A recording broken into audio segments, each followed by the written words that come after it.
Pumped up in the corner now. Oh, bursted. Oh, she is reversing everything. It is interesting when you put two.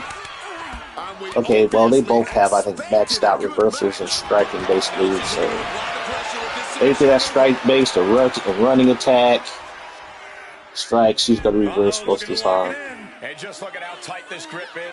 Fighting with everything she has. And she's free.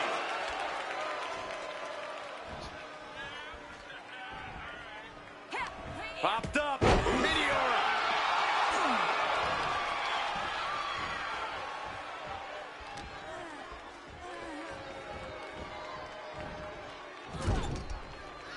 Apparently, this match needed a mud hole. Absolutely relentless offense here. Did she get this stun? She got the stun. All right, well, she finished this, though. All right, there we go. Finally got a sequence completed. But she get the tap out, though. The hole getting even tighter, and she already I don't looks think like she she's did get in the tap trouble out. here. Oh, she might get it. She might get it. She decides to Oh, just no, let she go. got out of it. She let it go. Go with the submission. Not a strategy. Oh, she could pin her. Oh, nope. Stopping the ref's count at 2. Now is not the time to wallow in disbelief. Pressure must be kept on. Lightning fast punches. She's coming to, and she's not going to like what comes next. Oh, yeah, you still got invincibility when you bounce off the ropes. Oh, she's going for another one. This might make her tap. She will tap. She needs to tap. Not a position you want to be in. Needs to break the submit. It's over. Yep, she tapped. just couldn't fight it So, all right, so anymore. 2 submissions will make your opponent tap. Some of the highlights from that one. It's no different than like 2 finishers. Unless they're a jobber. But yeah, okay.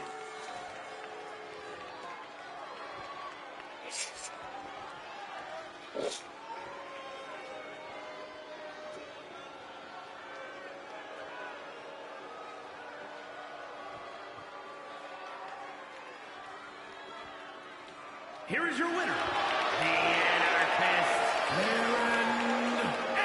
All right, so Walks away with a big win.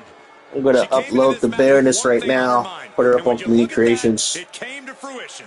So if y'all want to download her,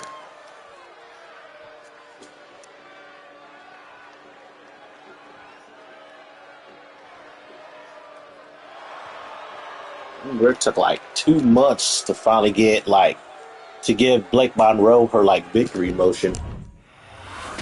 Blake Monroe didn't have a victory motion. She didn't have her finisher animation done. There was a lot of unfinished stuff about this game.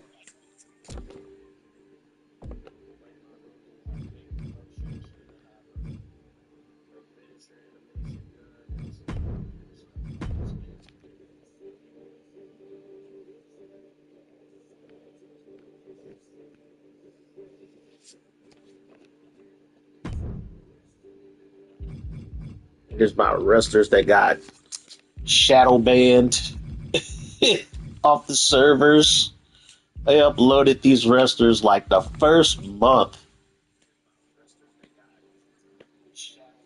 Actually, 4 days after the game came out, I made these 4 wrestlers. I was getting crazy downloads on them too. This one had 527 downloads after let me think. When did the game come out? I forgot. I don't know if it came out on the 21st or so, one of them days. But probably like a week or so after the game came out, I made these wrestlers and uploaded them. Skullgirls got over 300 downloads each. Yeah, Zero Buster Akane and Lil Susu was my most downloaded wrestlers. And they took them off. Took them off the Community Creations after about a month.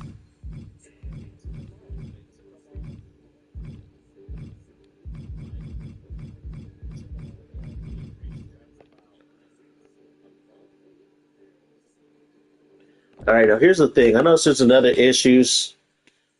Depending on how the moderators work for 2K's Gaming Creations.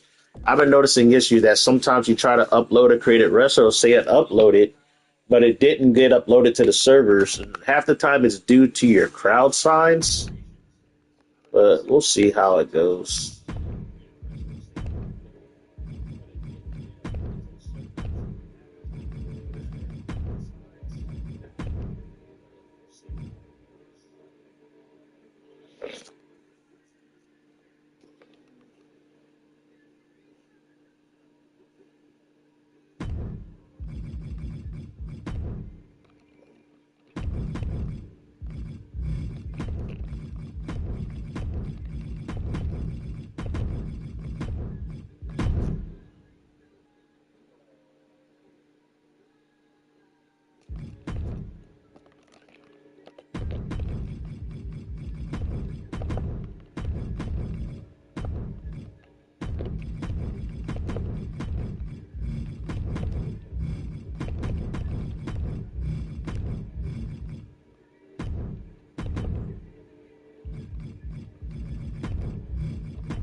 Hey, what's up, Grandmaster Blueberry Ice? Hey, your timing is crazy, man. I'm uploading my version of the Baroness. I don't know if you ever watched G.I. Joe back in the 80s as a kid. I've been making a creative version of the Baroness since, what, 2K22? But I think I finalized her. Basically, she's a created wrestler who, that I have, that she's sort of like, she's from the same, area where the Skullgirls are from, but she's like a Romanian actress. And, she's more of an actor who got into wrestling. But her claim to fame is all fictional, made up by me, is what made her famous. Is they did a G.I. Joe movie and she got to play the Baroness. and and so due to the blessing of Hasbro, the company who owns the G.I. Joe license, she gets to wrestle as the Baroness. So she has the Baroness attire. But I also have her in the other wrestling attire. There's some other new creative wrestlers I've been making. I'm almost done completing my roster for the tournament near the end of this month.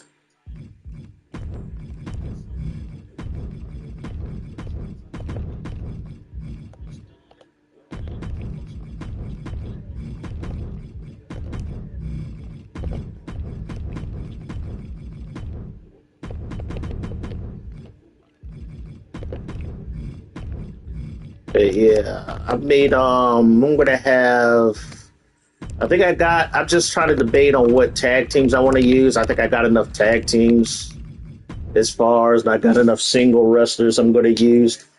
I might need your opinion or some feedback on which ones to use. The only thing that sucks is not too many people interact during my live stream, so I don't get too many feedback. Sometimes I'll get feedback where people send me something through my PSN, messages through my PSN, but that's once in a blue moon.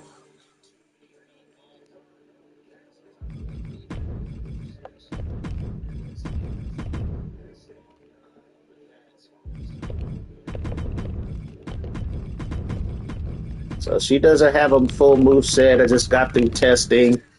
I have one that has a lot of AI sequences. So far, she wins about 50% of her matches. She does lose to more aggressive wrestlers, but then I got another version of her where I just kept the AI sequences that end with finishers.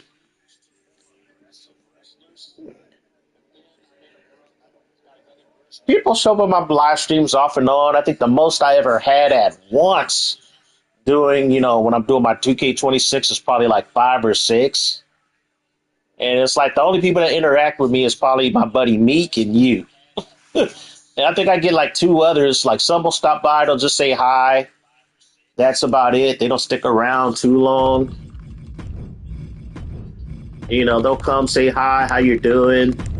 Or I'll get some random people that'll come in, request a match between wrestlers who are already in the game, like in-game wrestlers. They'll be like, oh, let me get Drew McIntyre versus this guy. Any kind of interaction, where they'll say stuff in the chat, not that much.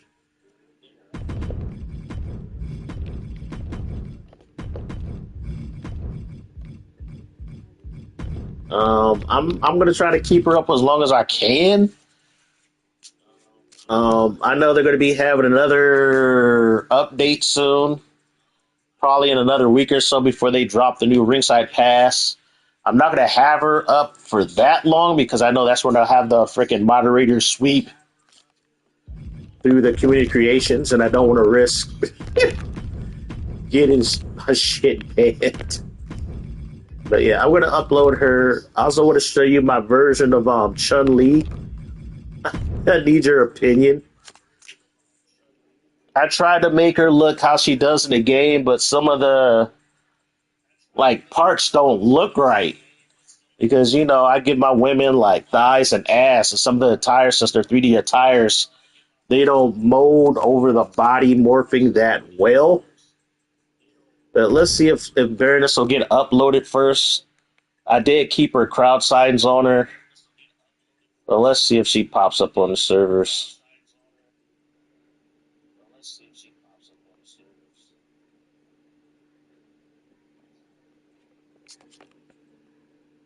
Because sometimes they'll say you uploaded it, and they didn't get uploaded.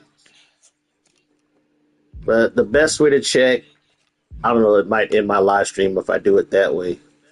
It's risky. It's risky if I do it this way. It's hella risky. Because, yeah, you can always check to see if it got uploaded this way. But if I click on her, and if it didn't get uploaded, you would have a never-ending loading screen. And the only way you can get rid of that loading screen is you would have to turn off your Wi-Fi. You would have to turn off your network connection or reset your game. That's the only way to get rid of that never-ending loading screen. So I'm just going to see if she got uploaded by going through community creations, so I don't want to end the live stream.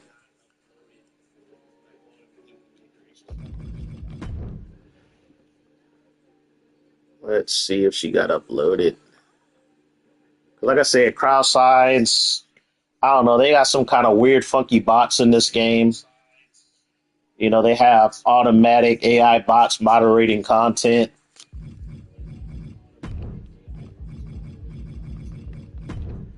So let me check under my hashtags. Lucha Libre is the easy way to find my shit, because I'll usually be on the final page of Lucha Libre once I uploaded the final 2 pages.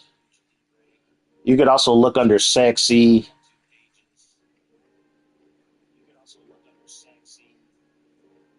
You know, the sexy hashtags.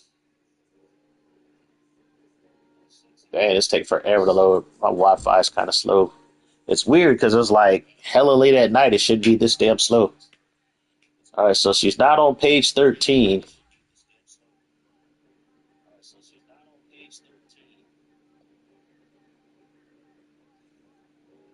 There she is. All right, so she got uploaded. There she is. There she is. So she did get uploaded. That's good news. So not only will you get her, you'll get her crowd signs.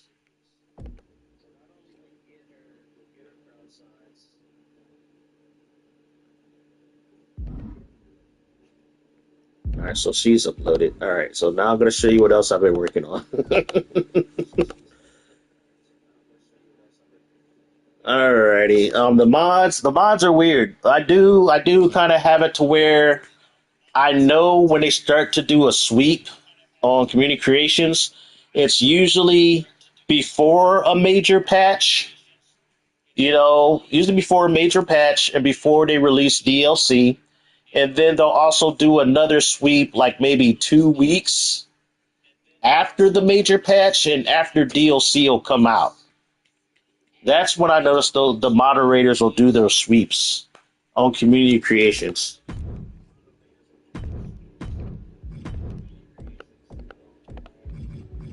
And then if it happens before that, that means somebody snitched on me. Which does happen. People can report you. They can report your shit. Yeah, they will report your shit. So that's another thing you got to watch out for too.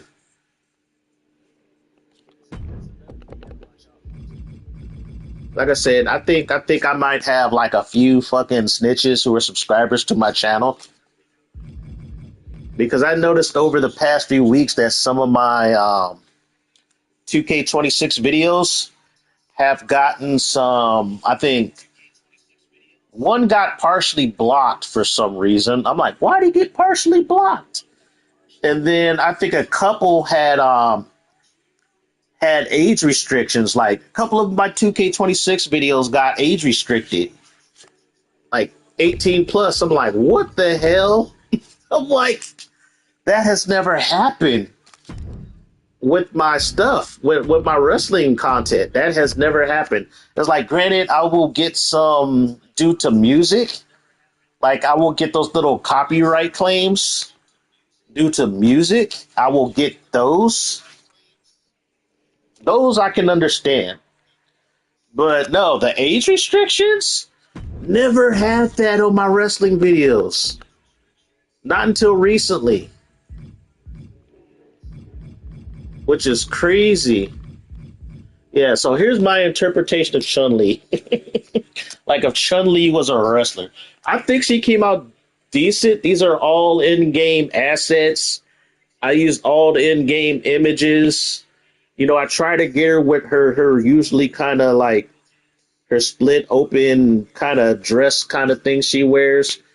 Even though they do kind of have the parts for it, it doesn't look right. But yeah, I took one of my experimental created wrestlers and I just made Chun-Li out of her. Like I said, I have so many created wrestler templates. But yeah, Baroness has lost all her matches against Chun-Li. She can't beat Chun-Li to save her ass. Let's see if she will beat her now. All her losses have been against Chun-Li. Chun-Li's just been whooping that ass back and forth. But yeah, I think I got some snitches on my channel. I have to go back and watch those videos. It could have been those Here we go. She is the ready. videos where I was using Zero Buster Akane. You know, the one with the stars on her nipples. You know, that could get you in trouble with YouTube.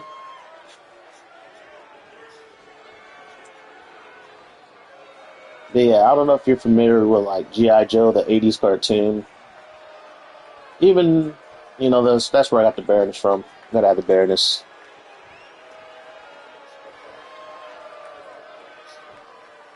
You know, she's a Cobra Intelligence Officer for Cobra. Following is scheduled for But, making her way to the ring from wherever gotta have she your was. opinion on Chun-Li. Baroness has 2 attires. Social media has been Full buzzing move since this set. match was announced, and I think the competitors plan on delivering on that hype. Still debating whether I should get rid of most of her AI sequences. Yeah, it's lame. It's lame when you got haters. It's lame when you got like I said, the culture war is real. People don't believe that there's been a culture war since like I think it started happening around 2010.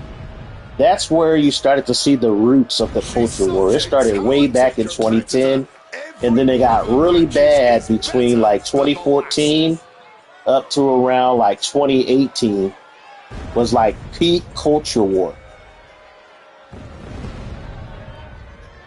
That's when our movies started to be going to shit. Definitely comic books went to shit.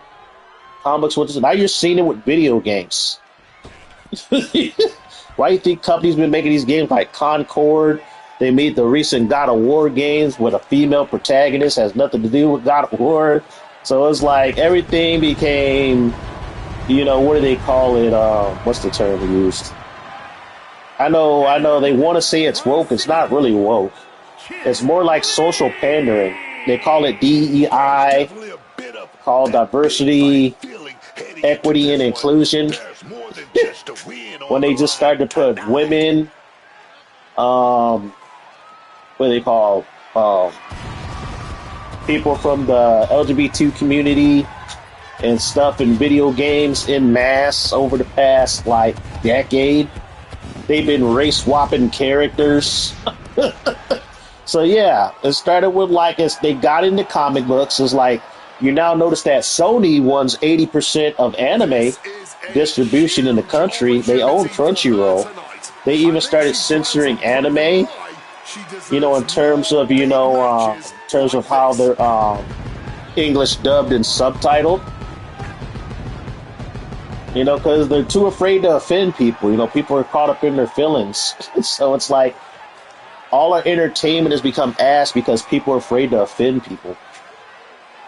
People get their feelings hurt very easily. So that's what I say. I got people on my channel. It's either haters or some people who feel my content, is not on the right side of history, so they report it. Yeah, try to cancel Stellar Blade. So they try to cancel the first Stellar Blade, now they're trying to get rid of the second Stellar Blade. It's funny because now my normie friends, they're kind of know the culture war exists, but for years they've been had their heads stuck in the sand in it for such a long time, but now they started to notice the patterns. Kicks and punches, pretty incredible. So people try to cancel me just for because, like I said, I do art. I sell art, fan art stuff for the conventions and things. People try to harass me and cancel me at conventions and online and all kinds of shit just for drawing pin-up sexy fan art of fictional characters. People try to combat me, man, I swear. It was so bad during the mid-2010s. Actually, yeah, just the 2010s in general was just, yeah. Now, granted, it's not as bad. It started to shift, definitely around 2019. In the 2020s. People are not too batshit crazy out in public about it anymore.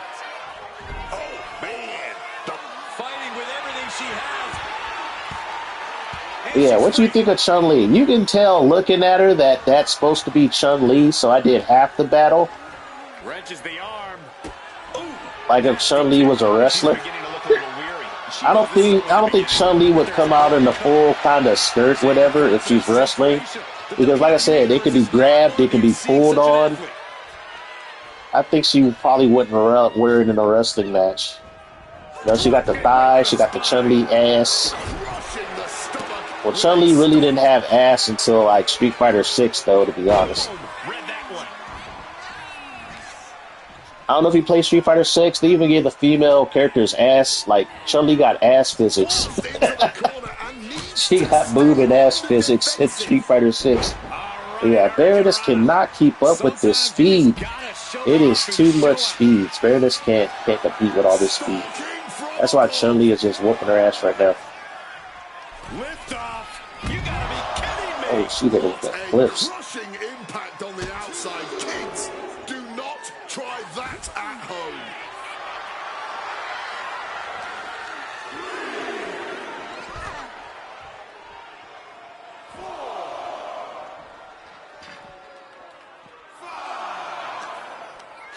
Shots to the body. Come on, Baroness, you gotta win at least one of these matches. Scanning it and fire back with a punch straight to the face. Selena Del Sol. Could be the case where, like, Chun-Li's moveset is just too good. Well, for Chun-Li? No, haven't made an alternate attire for her. Like I said, she was just experimental, spur of the moment. I was fighting sleep last night, didn't go to bed till like 4 a.m. So I was like, you know what? Let me just see if I can make Chun-Li. And I was like, you know what? That's a pretty good Chun-Li. I'm not gonna lie. She does not have an alternate attire. I don't know what kind of alternate attire I would give her. Oh, she finally did this move. Wow, this is the first time she ever did this sequence.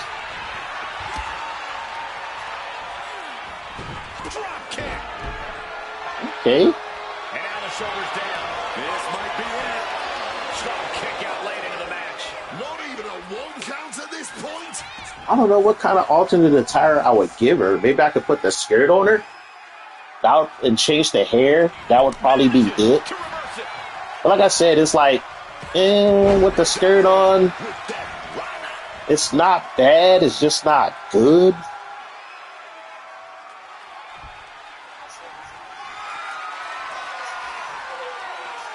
I don't even know what to say about this. Well, that was a heck of a moonsault. That's it. She's done. Shut it down. Damn it, Chun-Li beat her again. Baroness cannot beat this girl. You know, I want to try one more thing. I want to try the version of the Baroness without the AI sequences, which is a lot more aggressive. Yep, that's what we call a good day. Yeah, as you can see, she has Lil Susu's Victory little Titantron video code on the background.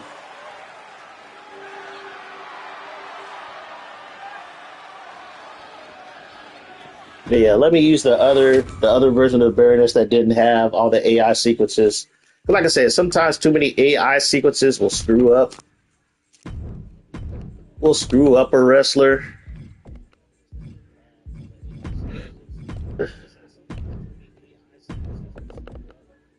But yeah, she cannot beat Chun-Li. That is crazy.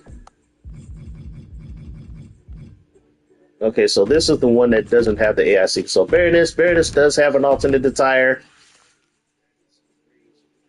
Her second attire, she doesn't have. She shows more skin. But yeah, this one, yeah. Well, if you want to see, well, like I said, this was a wrestler I was having before. She was almost a template for like early Lil Susu.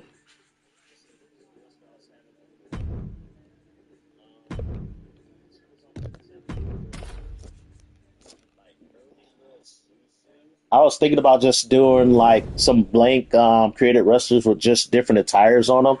So if people just want the attires, they can just have the attires. I was thinking about doing that. I did that in 2K24 for a while, where I was just making attires. She's made it rough waters for all the other superstars in the women's division. Rocking the boat could lead you to capsizing, though. Certainly a dangerous game she's been playing, ruffling the feathers of anyone. Oh my god, I just think it's just a speed advantage. Speed advantage. Because, yeah. Chun-Li, she's a cruiserweight, so she has that 100 rated movement speed. And we all know speed in this game kills. She gets bounced into the corner. Saw it coming and counters it. two battling to a dead heat. Oh yeah, not only that, she has like 100 in stamina. So yeah, that gives her more reversal opportunities. So she got 100 movement speed. She has 100 in stamina. She has like 90s in both reversals. And that's not what she was looking for there. And then all her high-flying moves do like 100% damage too. So anytime she hits like a high-flying move or a running attack, she's doing like maximum damage. She's looking a little drained now. From the outside into the springboard right on the money. Yeah, she is just going through Baroness right now. Even with this Baroness who has her doesn't have as much AI sequences, she cannot get any offense in. She is not letting her get any offense in. Oh, got that fist straight to the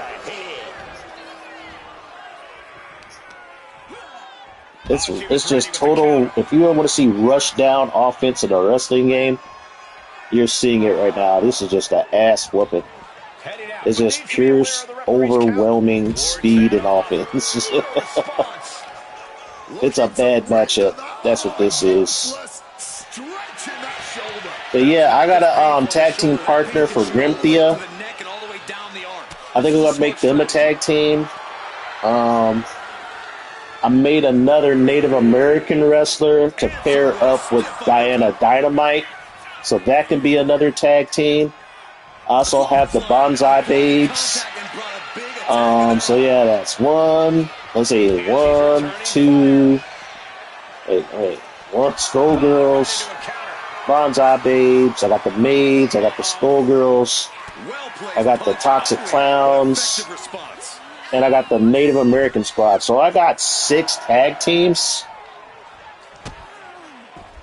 That's a pretty good tag team division. So that'll probably be for my tag team tournament. I'm still debating whether if I want to just make factions. Every faction will have a tag team. I could do it like that. Sort of like Stardom. Stardom Wrestling from Japan, all female from Western Stardom. Letting her opponent know what the deal is.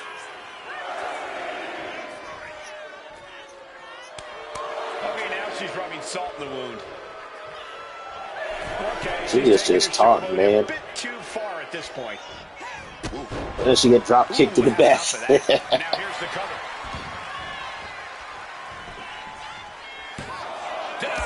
Come on, Baroness, you gotta win one of these matches. A pretty effective pin attempt. At least one.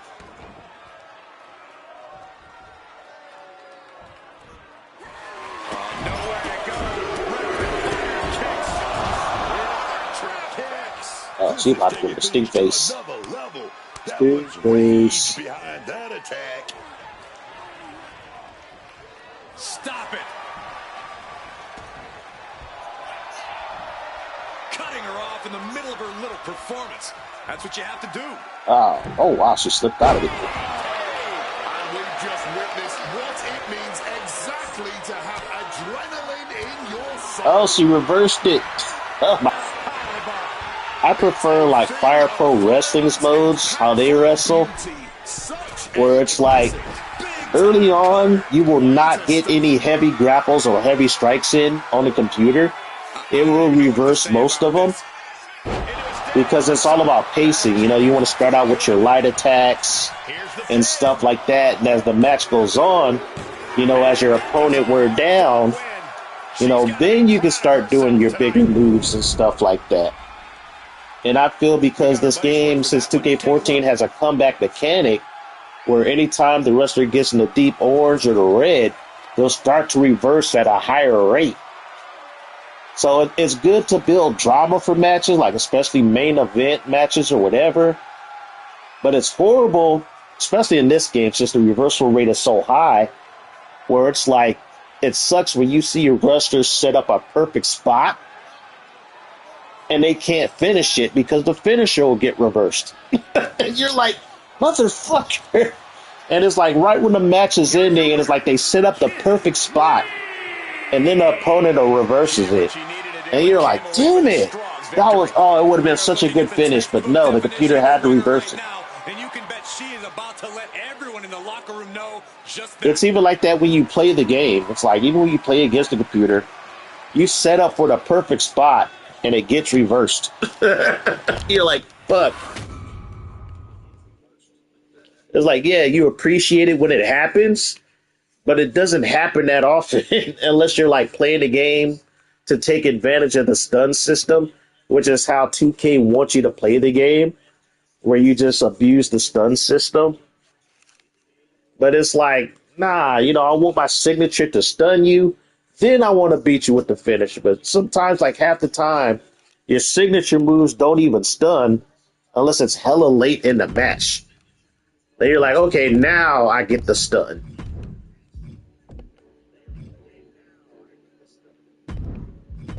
All right, let me show you Grinthia's tag team partner. Damn, I forgot her name. I'm late. I'm kind of brain dead. I'm up here fighting sleep. My ass should be asleep right now. But yeah, here's Grinthia. But I made her a tag team partner. Where's she at? Where is this chick at? I know I have her on here somewhere. Where's she at? There she is, Sweetie. I got Sweetie up in here. And her moveset's good. I like her moveset. Since she's a tag team wrestler, she's not too overpowered. She can hang with anybody on the roster, but she's still going to lose to better single, you know, solo wrestlers. But like I said, she can hold her own with anybody I put her up against.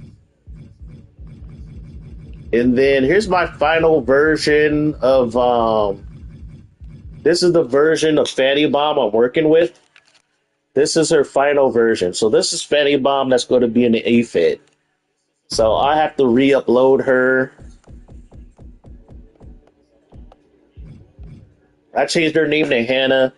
I'm going to have another wrestler called Jessie that I'm working on. But yeah, so this is the final version. She does have 2 attires. Final version of Fanny Bomb, a.k.a. Black Man's Kryptonite.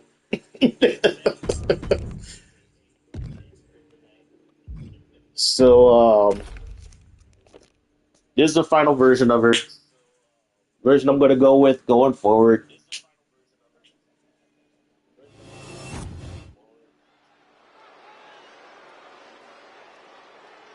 But here we got Sweetie. I'm going to upload her and Grinthia as a tag team. The following contest is scheduled for one fall. Making her way I to haven't the tested them ring as a tag team from yet. Psycho Circus, Oh, curtain signatures? What are curtain signatures? Sweet Tea. I know this competitor has Yeah, what are the been curtain eagerly signatures? awaiting this one, ready to get the chance to show the Are they the world ones that are on the what apron? they can do. Now, granted, there's like thousands of moves in this game, and I know some moves stun more often than others. Some moves do a lot more damage than others. I have experimented with all the moves. But I noticed the only time you'll get a guaranteed stun is like late in match.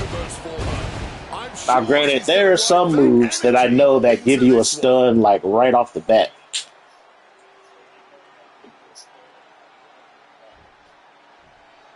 Like if you have the RKO as a signature, that's going to get a stun like 80% of the time. Yeah, I got to change her Titantron. I still got her ultra thick version. I'm going to change this Titantron. She's still pretty damn thick though. And her opponent from Leeds, England, Hannah Fanny Bomb. Yeah, I got to show you the cake. Matches like these, She's still the cake be caking on this woman. Sports entertainment is an art form. That's why she's known as Fanny Bomb.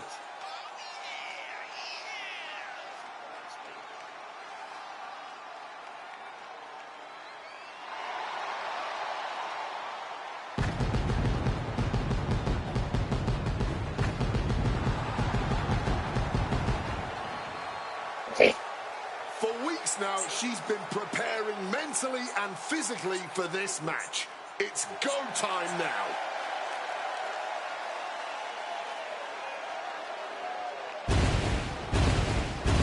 He's like, damn.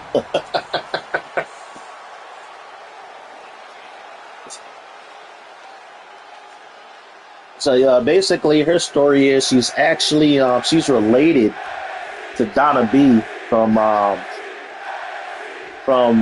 Donna B's mom's side of the family. Like I said, Donna B's on her mom's side is Irish, and basically Betty Bomb, she was born in Ireland, but she lives in the UK. You know, she lives in England, but she is Irish, and so she's like a cousin. She's like a distant cousin to Donna B. Has earned her a tremendous amount of praise from the WWE Universe and the locker room. It's also a reason they almost kind of look alike. So I have a storyline like when they met, they noticed they kind of look alike. They almost say they're kind of like, you know, separated twins. And then, you know, they find out, you know, Donna B finds out that Betty Bomb is her cousin, an older cousin. Because like I said, Betty Bomb is what, 45 years old? Betty Bomb can still go in the ring at age 45. She's right now kicking the shit out of Sweetie. She's eating a lot of heavy shots here. She's letting loose with everything she's got. She is beating the shit out of Sweetie. Sweetie can't get no offense in. So yeah, her and Donna B are related. Like Betty Bomb and Donna B are cousins.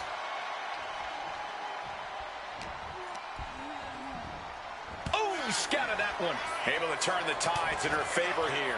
She's starting to mount a rally, but is it too late?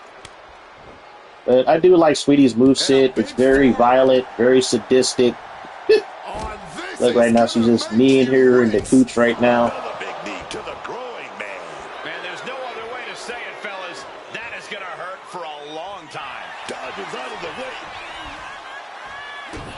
Here we go. Yeah, Fanny Bomb is just eating the shit out of her. But yeah, Fanny Bomb's moveset is really. Fends it off. Good counter. I would say they do their own thing. Because Donna B, she's sort of like a tweener. She's not really a face. She's not really a heel. But Donna B is better as a heel than she is as a face. Fanny Bomb, she's more of a face wrestler, you know, more of a good guy wrestler, because she has such a huge fan base.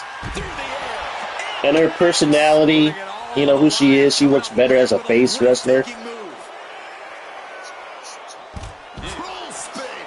She got put to the test there. Calculating the next move here. Into the unforgiving barricade.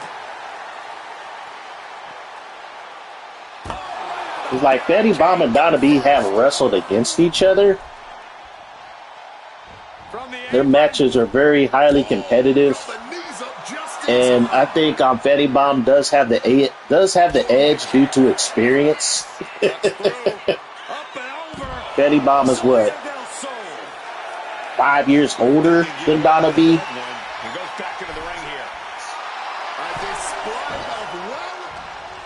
That's what she gets for turning her attention away from this match.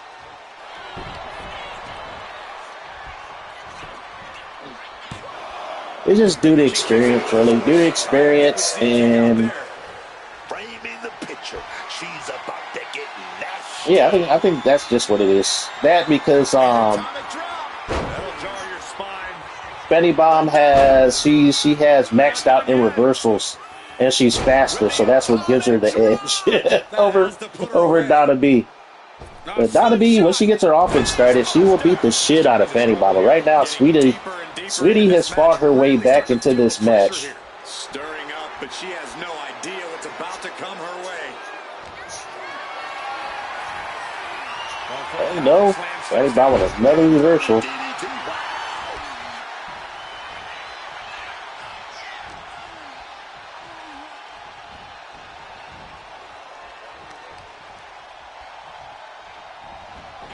Look out. Oh, hung up on the top rope. She's making the climb to the top. I like the lighting in this arena. I like the lighting and how they kind of got it foggy in here. Watch out. Oh, she got her with the volley go around. Into the cover. 2 count. Shoulder up, shoulder up. Incredibly close call, but she's still in this one somehow. Taking flight. Oh, she hit her with the nuke. Marty M. Just search Marty M on Community Creations.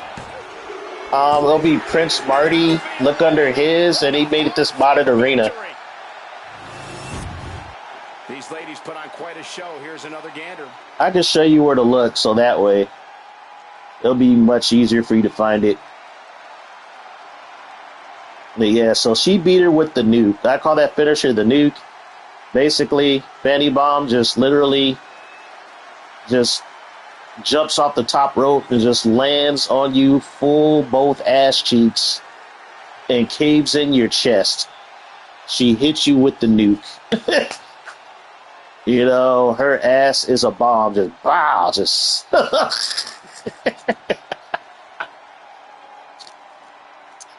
yeah, when she hit you with the nuke, not too many people kick out of it. It's a wrap.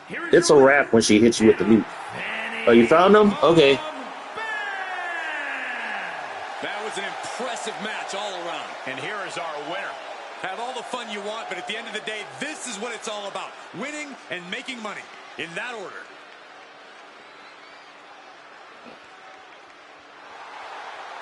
Actually, it's like so I was thinking with Donna B when she does do face. Actually, she did. Her and Fanny Bomb did form a faction called the Booty Club. So yeah, I could always bring the Booty Club back.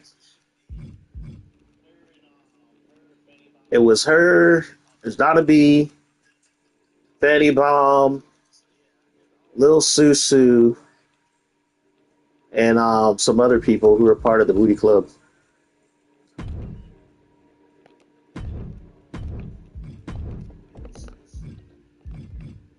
But yeah, who else I got on here I wanted to show you. But yeah, I put up Baroness. I was experimenting with some body types. But I made some tweaks to like Lil Susu. I think you already seen the tweaks I made to Donna B. Who else? Yeah, kind of like the Bullet Club, but I made the Booty Club. Oh yeah, did you? I think I showed you Jessica Death already. I don't know if you remember seeing her. She's basically my albino, my black albino wrestler. I haven't made her an alternate attire yet.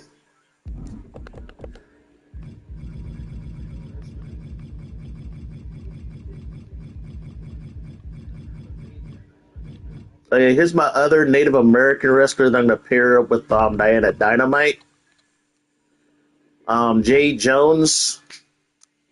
Basically, she's African American and she's Blackfoot Native American from Mississippi. But yeah, she got those piercing green eyes. That's how she got the name Jade Jones. But yeah, her and Diana Dynamite can form a tag team.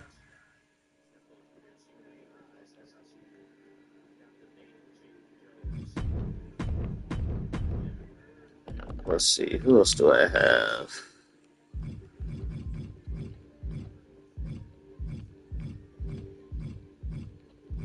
Oh yeah, here's basically the Baroness. You know, the actress who I gotta change her. Basically, it's Sonya Sokolov. You know, when she's not in her Baroness attire.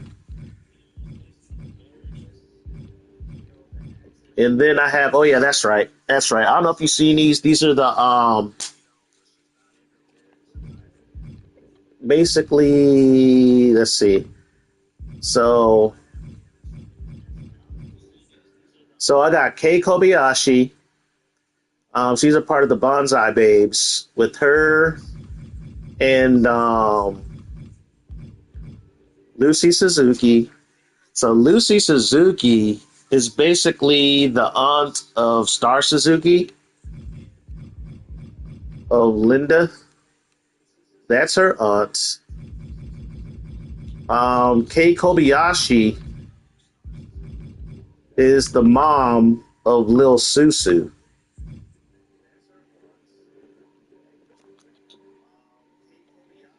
And the crazy thing is that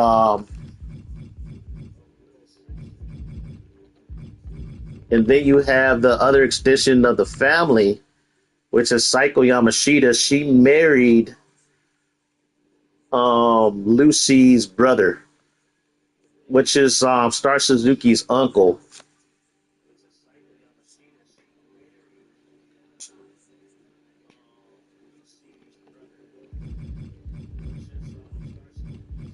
But Lucy, I like Lucy. I have two versions of her.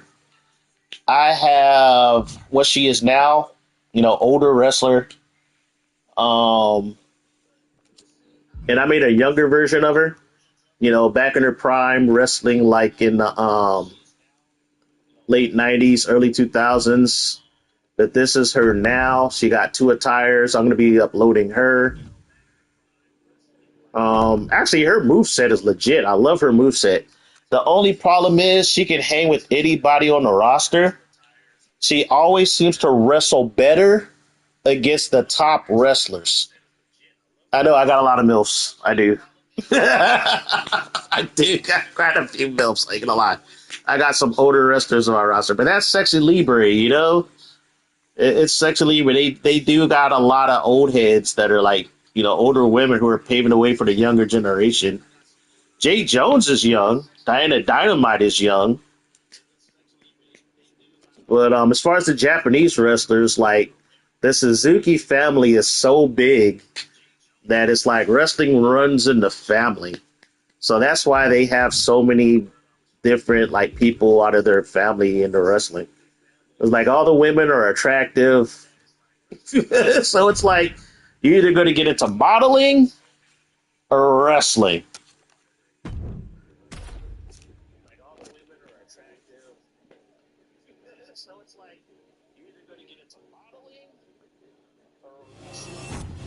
It's like one of the two, or you can do both. Lucy Suzuki did both. She stepped away, but now she's coming out of retirement. Her and Kei Kobayashi. I got to change her entrance. I haven't gave her an entrance yet. I thought I did, but I guess not. Oh, yeah, that's right. One thing in this game, if you change the wrestler's archetype, it will reset everything. If you change your wrestler archetype, it will change their entrance.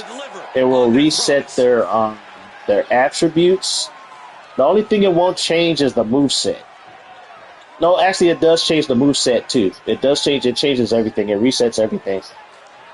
So make sure you make copies of your wrestlers before you change their archetype, because it will reset everything. Yeah, here's Lucy Suzuki's entrance video.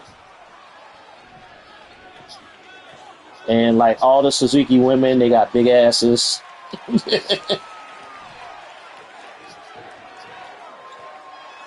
But yeah, Lucy Suzuki, she can beat anybody on the roster, but she always seems to lose to wrestlers who are like lower rated than her. She'll beat all the ones that are like at her level and higher, but anybody lower than her, she has a problem with for some reason. It's weird. It's weird. I can't explain it. She will beat the shit out of some of my top wrestlers and will lose to some of my lower card wrestlers. But this is too much. They should dial it back. Do some yoga. But then again, all the people who are like my best wrestlers are like usually around her age. And plus she wrestled them before, so she knows them. But a lot of the younger ones, she's not familiar with them, so that's probably the reason why she loses. But yeah, she's going to be in the tag team. Yeah, her moveset, though, I love her moveset. Her moveset is so good.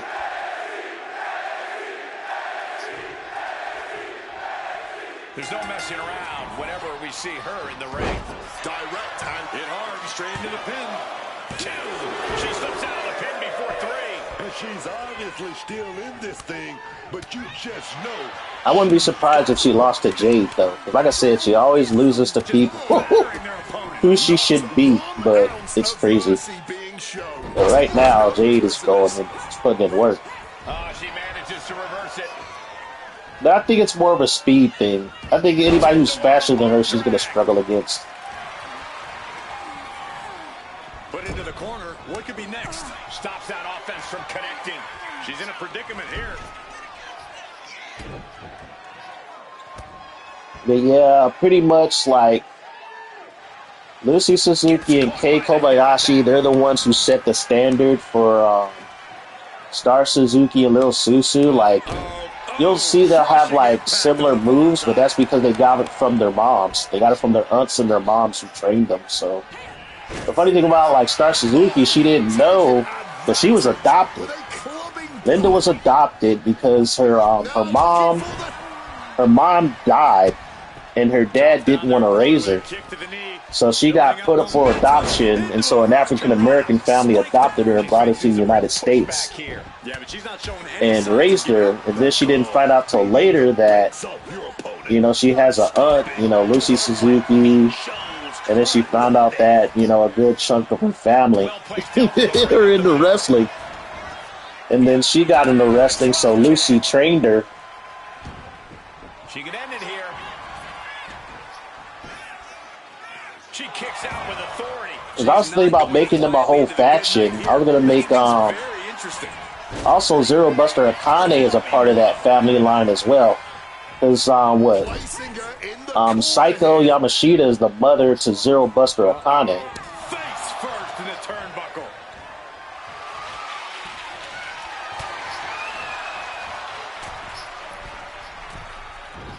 Oh, not everyone can do it. Is this it? Is this the end? Almost 2.5. And you can tell it's getting harder for her to kick out. Yeah, it's not uncommon because, you know, there's a lot of legacy wrestlers even in the WWE. It creates an opportunity. So look at the fucking, the bloodline. Cousins, uncle, wrestled in the WWE. It's like, you got fucking, Charlotte. Her dad was Ric Flair. Thanks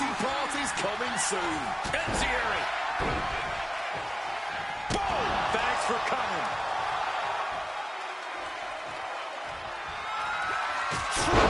Paradise. That's how you put away your opponent. Ooh, that might be a wrap. Two. Yep, Chase Jones got knocked out. That's the funny thing about Lucy. She literally knocked bitches out. Because a lot of her offense is from her kicks. As you can see, she got the big ass legs. So when she kicks you, it hurts. She gonna knock you out. She also has one of the coolest finishers. I gave her that that springboard 720 DDT. She does it like once every 3 matches, but when she pulls it off, it's hella awesome. It's hella cool when she does it. So yeah, Lucy Suzuki's really good. Here is your winner, Luscious. Yeah, she's a showman. She's like, well, yeah. Like here, she kind of models herself kind of like after Shawn Michaels. She also kind of passed that showmanship style of wrestling to Star Suzuki.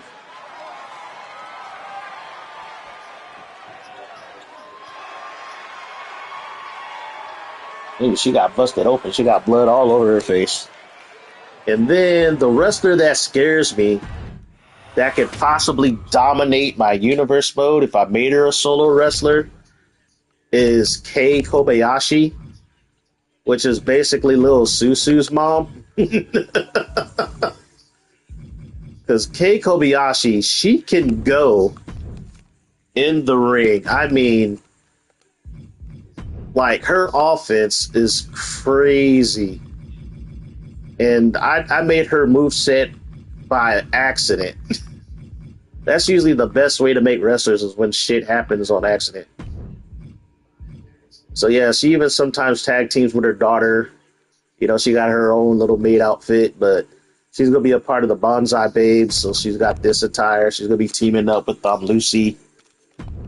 And yeah, Kei Kobayashi, man. She's only at 87, but she's really, really good.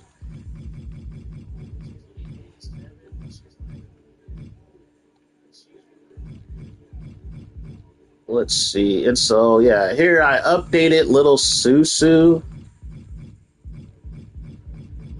She's pretty much finalized. I decided to go with a cuter version of her. I decided to do like a series of matches who would win between this one and this one.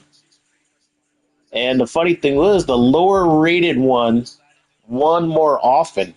This version of Lil Susu won more often than the other one.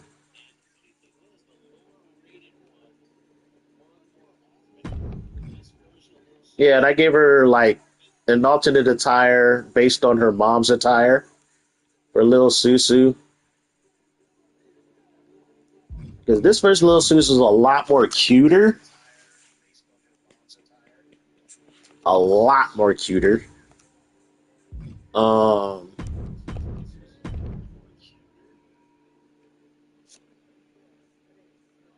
Yeah, she looks better. But yeah, I don't know. This match can go either way because both of them are very aggressive. I don't know. I don't know who's gonna win this match. I think Kay will win it because she is just bonkers. She is bonkers in the ring. It seems like she has endless stamina. She does not get tired. And as you can see, you see where Lil Susu gets her ass from. It's from her mom. Making her way to the ring, representing the family from Osaka, Japan, the body, Keipon Kobayashi. You can see exactly why the arena is full here tonight. This is a match with major stakes.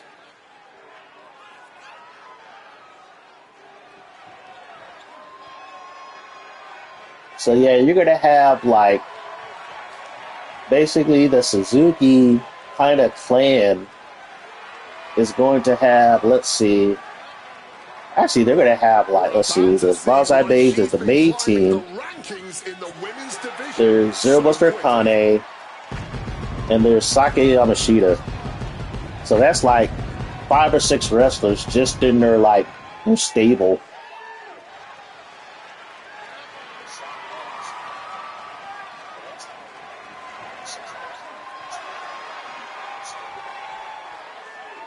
Yeah, so basically, like Kei Kobayashi, she started out. It's funny because when she started out, they didn't think she was like really pretty, and but you know, she got the ass, the legs. She had a curvy body when a time where not many wrestlers were curvy, and so, but she's very like she has a very good personality. She's like high energy, so that's what made her popular. So yeah, this is like sort of like little Susu's little attire that's like a tribute to her mother's attire.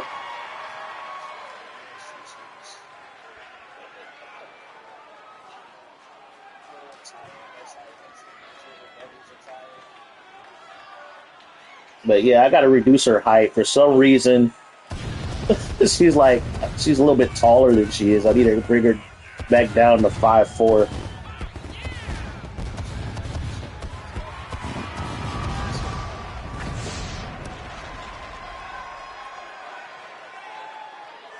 But yeah, this is Lil Susu's Booty Club attire. Like I said, I'm gonna have if I do the Booty Club, it's gonna be Donna B, Lil Susu, Fanny Bob, and probably 2 others in that faction.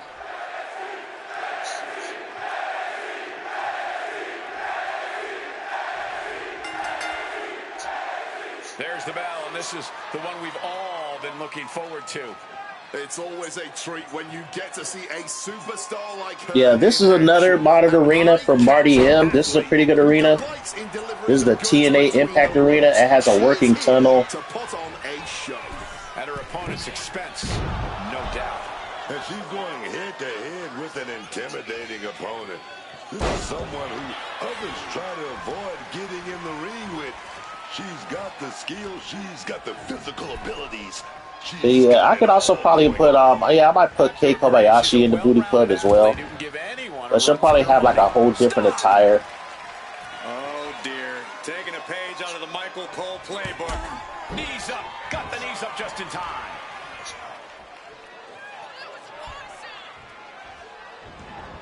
It would give her a reason to be a tag team with her daughter though, so that would be cool. That was some serious agility. Oh, she calls it the rear view. Enough of this. She needs to refocus on the task at hand now.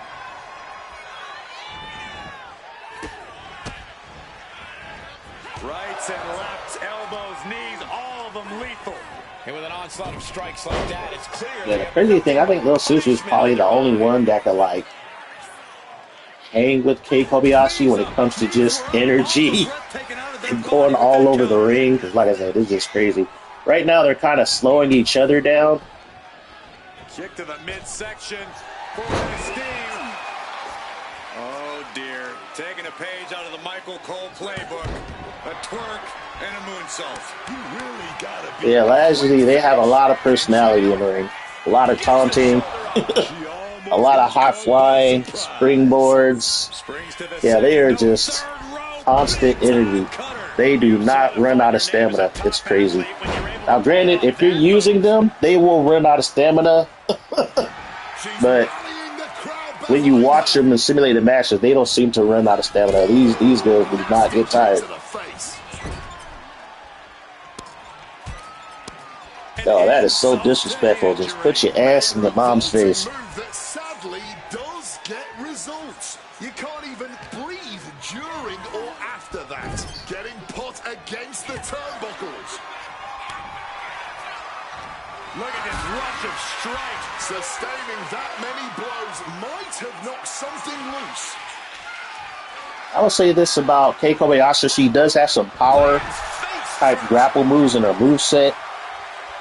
Kick to the stomach. You know, she will power bomb your ass if you let her. Kick to the gut creates separation. She's getting that tunnel vision on her opponent here. Between the ropes, roll through. Oh, she reversed it. I feel her opponent staring daggers at her here.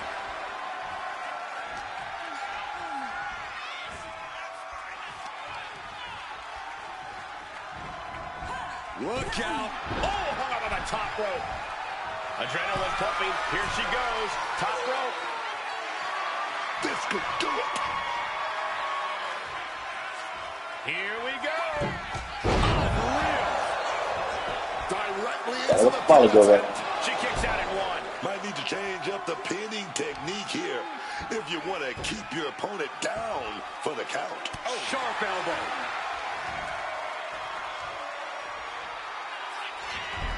Uh-oh. If she gets this sequence off, it might be a wrap.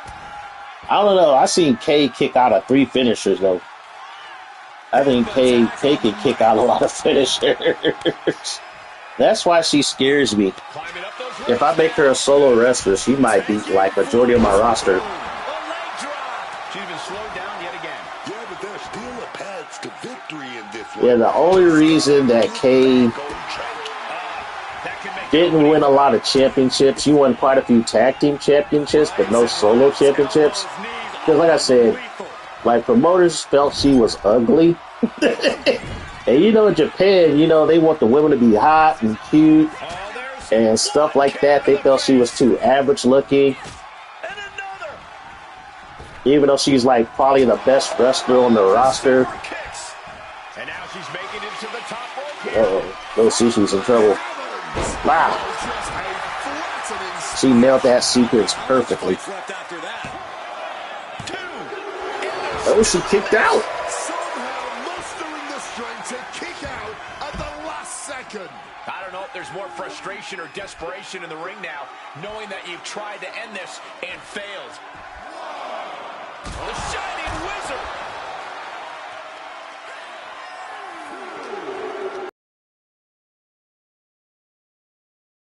A counter, and she fired it. just clubbing down. Ooh, walloped by a huge club. Climbing the turnbuckles to the top. Take off. Oh wow, she gets the splash from outside the ring. I don't know. I think Little Susie might be out. Oh nope, she's still fighting. Turns them inside out with a dragon screw. Strikes and Oh, she's just kicks dropping the and combos. pretty incredible. And gets tossed back into the mat. Uh-oh, she got a finisher. She's making She's in the rage mode.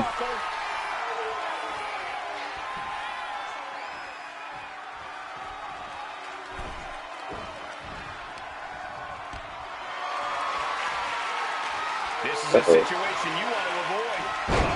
Oh, gut buster. Evisceration. At this stage, the damage is really She's going up for another one? He's trying one more time. Oh, Busting out that heavy yeah. artillery once again. 2 count. Yeah, oh, you looked at it? Yeah, Fairness was like, dude, she made a lot of 80 kids, especially boys, Show, here's another look. realize they're boys.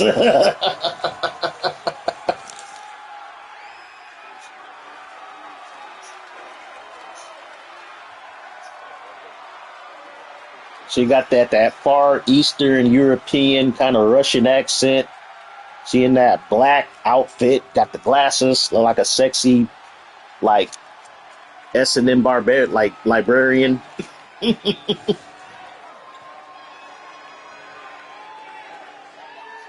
But yeah, Kei Kobayashi gets the win over her daughter, Little Susu. But like I said, Kei Kobayashi, she is a problem.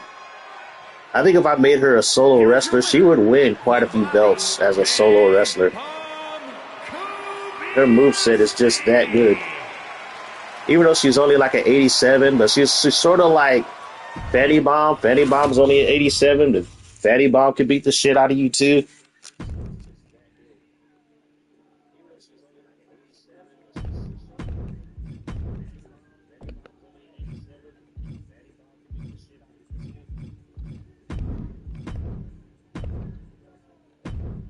Alrighty. So let's see. So basically, Lil Susu's tag team partner is Tammy Tanaka. And Tammy Tanaka, she's from Oakland, California. No relation to the Suzuki family whatsoever. And yeah, Tammy Tanaka is pretty good in the ring too.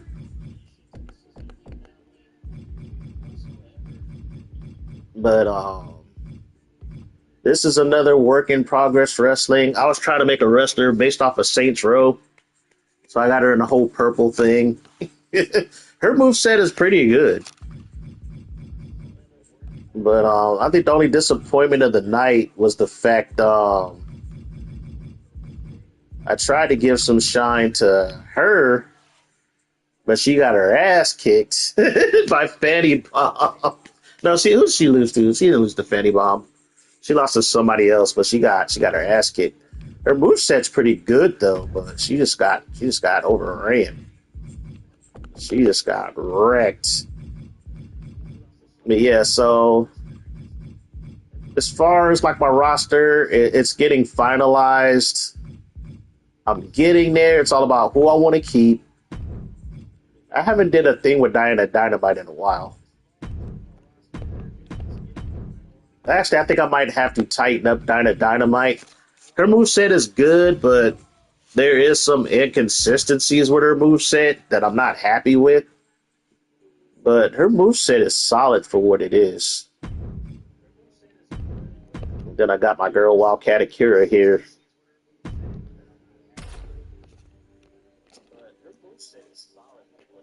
Yeah, Wildcat Akira. It's weird because I also have that tag team with her and Psycho Bunny, but like I said, I might just make factions. I think Sexy Libre is going to have at least probably 25 wrestlers on the roster.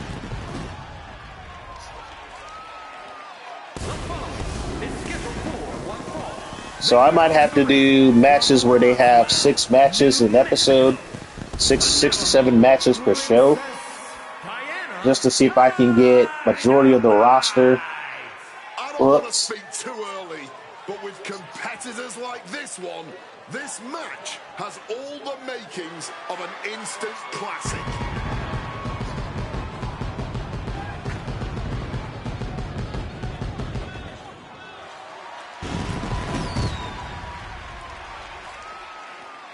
Holy shit. Didn't realize how late it got. It's going on 3 a.m. I think I started this live stream like around, I think this might be my last match of the night, because I do got to get some sleep. I've been trying to go to bed at a reasonable hour. Yeah, I think I started this live stream around, what, 12:30?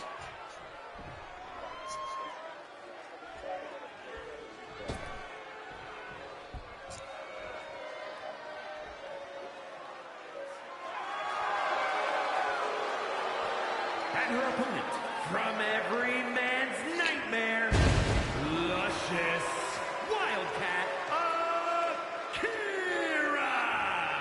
Take a look at the talent. Yeah, I was thinking about making a faction with Angelina Black, the Toxic Clown tag team girls with Grimthea and Sweetie, and then have it with Psycho Bunny and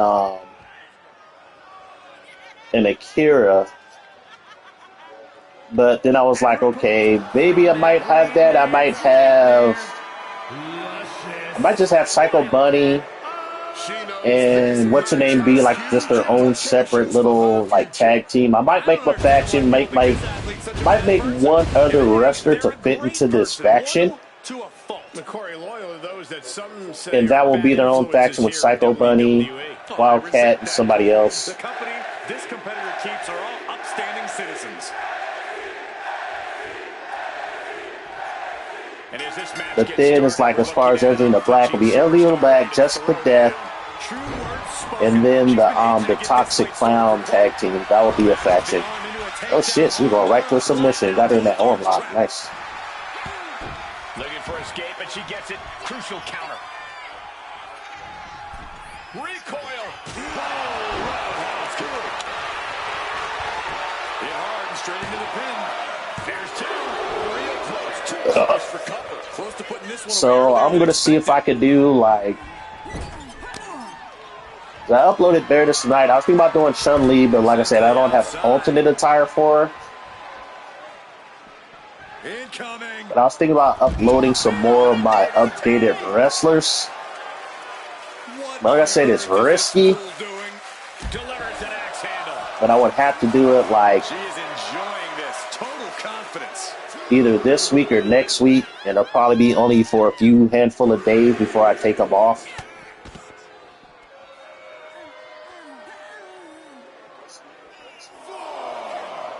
What a stop to the back of the neck.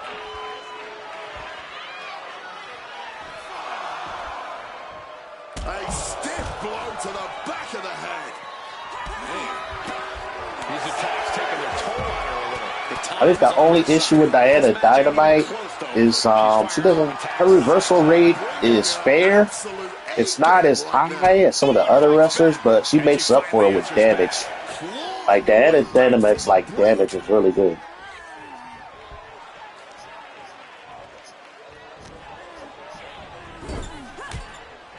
And she reversed it. Coming from behind right here with the Hazel Connor roll. Oh, add the bridge to it.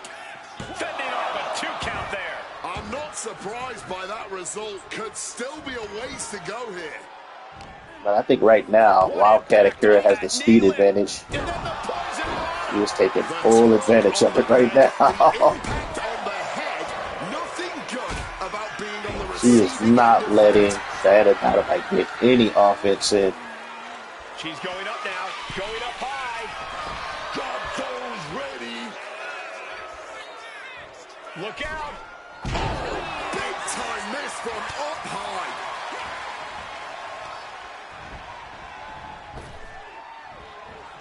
Yep, another reversal. With a head-turning clothesline. A fellas, we are looking at a mountain This might be a squash. here. It might be a squash. Oh my God, super kick. Oh, the disrespect. She laughed at her after boot kicking her in the face. The disrespect. Wow, it was a squash. Damn, Wildcat beat the shit out of her. Oh, that was just rough. It's weird because Diana Dynamite, like, ever since 2K19 was one of my main eventers, she would win, like, most of the time. Diana Dynamite, ever since I started making her, beginning with 2K19. Here is your winner, Luscious Wildcat Akira. Oh yeah, I played Rumble Roses. It's funny, I always seem to get a copy, and I always end up selling it. I had the first one for the PS2. I actually had like a really mint condition copy of it, complete with manual. Like the person I bought it from barely played that game. The disc had no scratches or nothing on it. The manual, it was like somebody sold me like a really good copy for only like $25. And then what did I do? I think I sold that to a friend of mine. And then I had Rumble Roses Double X for the Xbox 360. And I remember it was getting treated, I think somewhere around COVID, that game shot up to like $80. And so I sold it. I sold it. It was like, I remember when I rebought it, I got it for like $25 before COVID hit. And then like around 2021, it was going for $80. So I sold it. It's like the first one's actually good. It was built off the SmackDown vs. Raw 2006 engine. So it played just like with some differences, like you said, you can block in Rumble Roses. It's funny because they put block in 2K, they put it in 2K22 and 2K23, and then they got rid of the option to block in 2K24. Have you guys noticed that? Remember 2K22 and 2K23, you can block. Actually, I think I don't know. I traded in 2K24 once I got 2K25 because 2K25 was such an upgrade. And I really didn't play 2K24 that much. So I traded in. But yeah, they got rid of blocking. But yeah, Rumble Roses, you can block. The story mode was crazy. The roster wasn't that deep. So it's not like the roster wasn't that huge. Same with Rumble Roses Triple X. They had some new match types. But yeah, I played Rumble Roses. They were fun games. I even played like Rumble Roses Double X like online, and then you figured out how broken that game was. The gameplay of that game was broken at a competitive level. It was busted. There was some moves that would give you an infinite, like the move that gave you an infinite. They even have it in this game. They have it in this game. The move that basically there was no stopping this move. It would constantly stun you in Rumble Roses Double X. I'll show you what move I'm talking about. I think I got it on the Baroness as like a signature or finisher.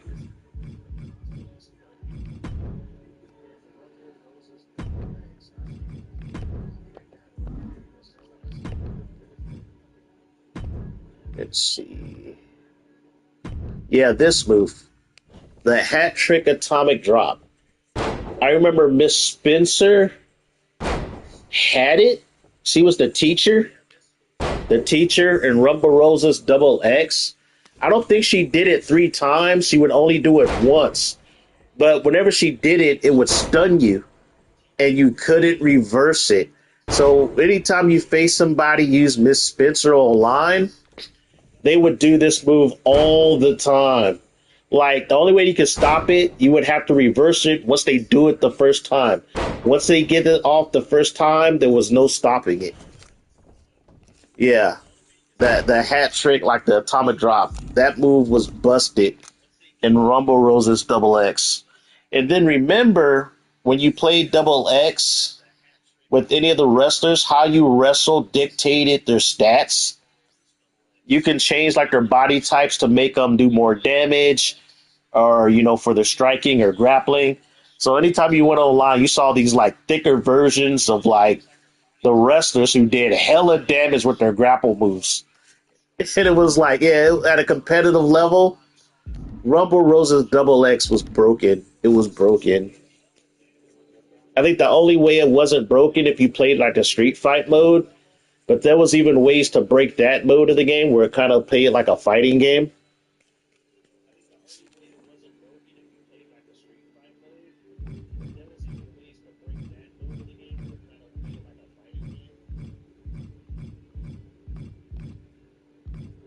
I don't know what to do with this wrestler. I did make some semblance of something of Jaden Sky.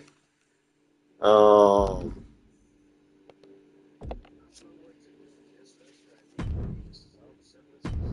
Somebody just asked me to like. I get a few people, they'll come in and they'll notice my roster and they'll be like, "Man, I noticed you don't have like a lot of black female wrestlers."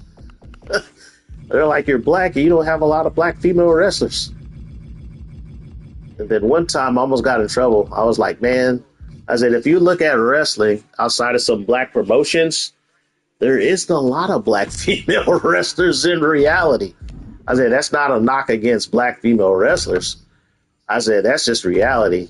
I said, "But I decided to like make this one, and I made her like dark, like African dark." This was somebody uploaded it. I just tweaked it, made some changes to it. The moveset is the same,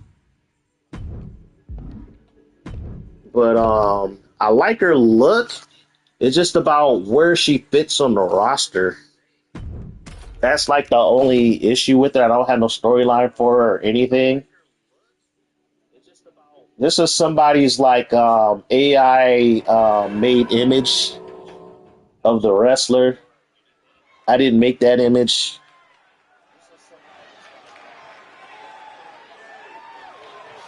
Yeah, I didn't make this entrance either. Only thing I did was give her the attire. I was gonna have her pair her up with Fanny Bomb. I like the face though. I like the face. It's very unique.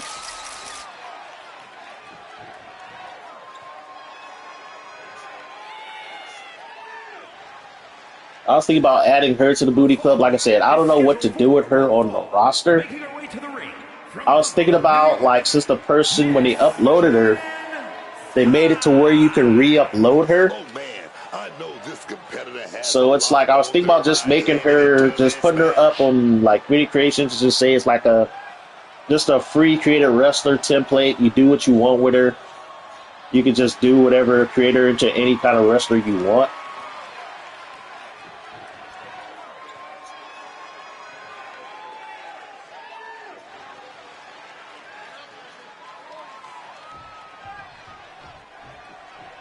Yeah, since the last match was a squash, I'm going to make this the last match of the night. Have Donna B get a match. I got quite a few people waiting for me to upload her. I'm scared to upload her. I'm scared to upload her. Because I know it's like, oh, she kind of tests, she kind of bends the end user license agreement rules. Like, if you ever read through all those end user stuff they have, like, one of the rules in there is like, they have a rule against any showing any kind of like excessive cleavage or a lot of skin or anything they deem appropriate. And yeah, Donna B, she fits that bill. But it's funny, it's like, you would think that since they give you body morphing options, that they wouldn't be as strict. But like I said, since they cleared the servers up with Nintendo Switch 2, they have to be strict because of Nintendo.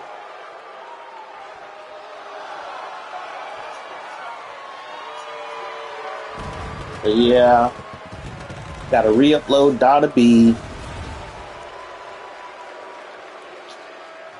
I think I got to re-upload pretty much everybody. Everybody pretty much had tweaks and changes, adjustments to their move sets, but these are all the final versions of her before I start doing the E-Fed at the end of this month.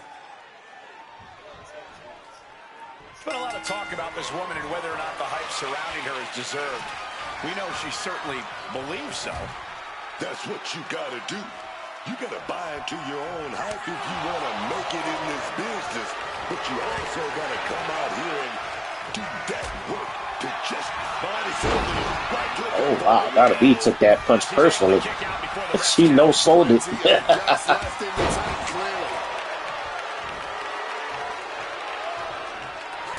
Shake, rattle, and roll now. Jab, jab, jab. Winding up for the big one. Elbow to the face.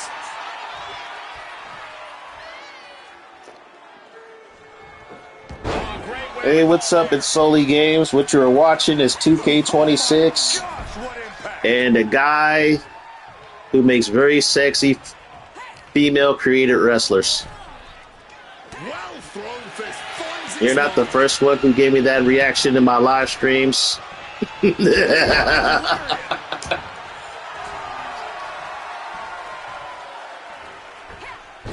I don't know. I've seen some people make some okay looking Rumble Rosa's cause, but I don't know. Not too many have made really good. I think in last year's game, somebody made a really good, what's her name? Like the main protagonist. Not Dixie, Reiko. Somebody made a really good Reiko. Well, it's not questionable because these are all like stuff you can do in the game. This is all stuff that's in the game.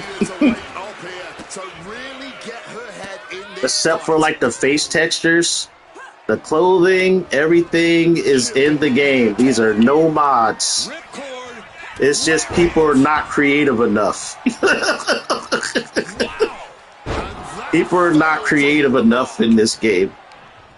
Oh, trust me, I've seen some pretty demented stuff, but the moderators for the community creations online are very strict, so you're not going to get any more new, like, created wrestlers anymore. So it's like, yeah, so your idea of questionable is really you. It's like your standards are too innocent. Because this is pretty tame. This is pretty tame to what was on stuff like that was posted in the game like back in 2K23 and 2K24. This is tame. You would find women looking like this on the beach in a bikini. Shoot, I've seen girls dressed like this going to the mall. And she's been put completely on defense here. I live in California, by the way. So, yeah. Oh, she beat her in the face. Well, kicks like that are less about injury, more about insult. Quick escape from danger there. Oof, a strong combination. Oh, the uppercut. She was ready with the counter. Effective counter.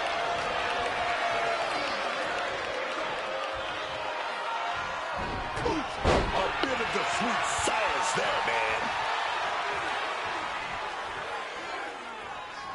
The superstar playing to the WWE. Yeah, I decided to do a late night live stream. I'm getting like all my stuff. I'm probably be doing a Sexy Libre E-Fed. Basically, these are like all my creative wrestlers. I have storylines for them and everything. Oh, that's a wrap. That's a wrap. Oh no, she called out her partner. Oh my God, Stephanie McCurry is coming out. Come on, you gotta be kidding me. Not her, not this time. This is horrible. Oh, you say horrible, I say Oh my God, look at the height difference. How tall is Stephanie McCurry? What is she, like 5'3", 5'4"? completely disorientating their opponent. And Vaquer Donna B's what, 6 feet, 6 feet tall, but then again she's in heels, so she's about like 6'2", 6'3" in the heels. She might be nearing the end of her rope. Yeah, she is really looking out of sight. Yeah, pretty much. It's an all-female promotion. Sexy Libre. It's pretty much ran and owned by a woman. It's set in fictional part of Mexico. Neither superstar giving an inch here. Back and forth. Neither one. But yeah, in 2K26, since they brought body morphing back. It's like you can actually make curvy, sexy women now. It's like before, when they took out body morphing, you only got to select like certain like body types.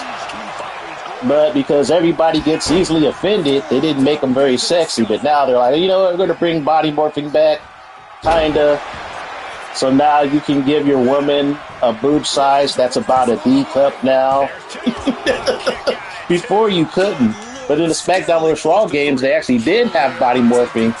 Where, yeah, you can give them ginormous boobs with boob physics and everything. That was in the games before, the PS4 era. No, they did have jiggle physics in, 2K15 to 2K19? But nah, you couldn't give them, freaking wrecking ball sized boobs like you could in the previous games. Like from, SmackDown vs. Raw 2006 up to WWE 2K17 on the PS3 and Xbox 360. What more can any of these women do in this scenario? You have to squeeze every last ounce out of whatever gap. Oh, she's holding her own against Donna B, though. That's what I noticed with this girl before. With Jaden was, she'll let you get your offense on early, but the longer the match goes, the better she gets. Because right now, she is back in this match with Donna B. She's kind of holding her own. A handstand into a double knee. Like, whoever made this moveset, they made a pretty good moveset. Forearms for the second rope, driving down. And in the late going, she is still able to distribute an attack. Her focus has to turn toward ending this very soon. She's getting back to the ring. Donna B flicked her off, gave her the fingers.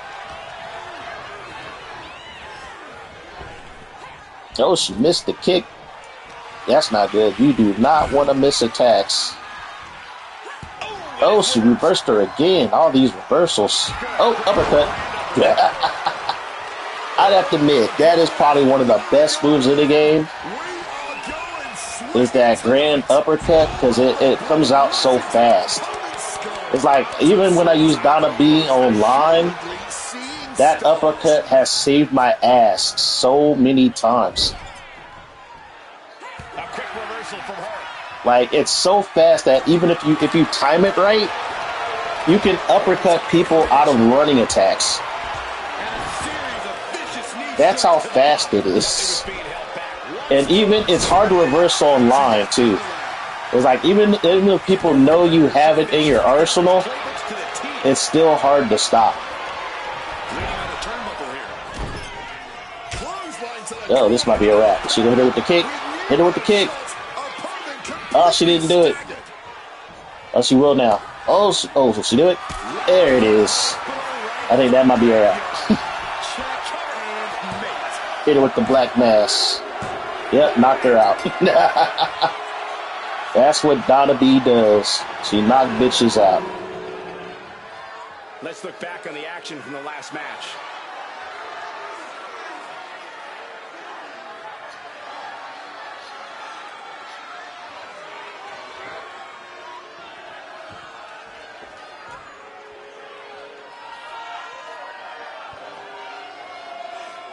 That was a good match, though. It went longer than I expected. But like I said, whoever made this, the Jaden call, they gave her a really good moveset.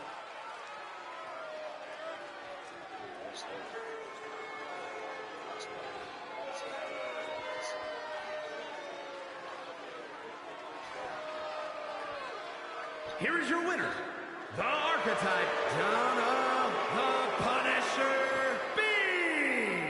And was able to push aside the metaphorical noise in this one and secure the victory. Unshakable focus and determination. That's what we saw here tonight.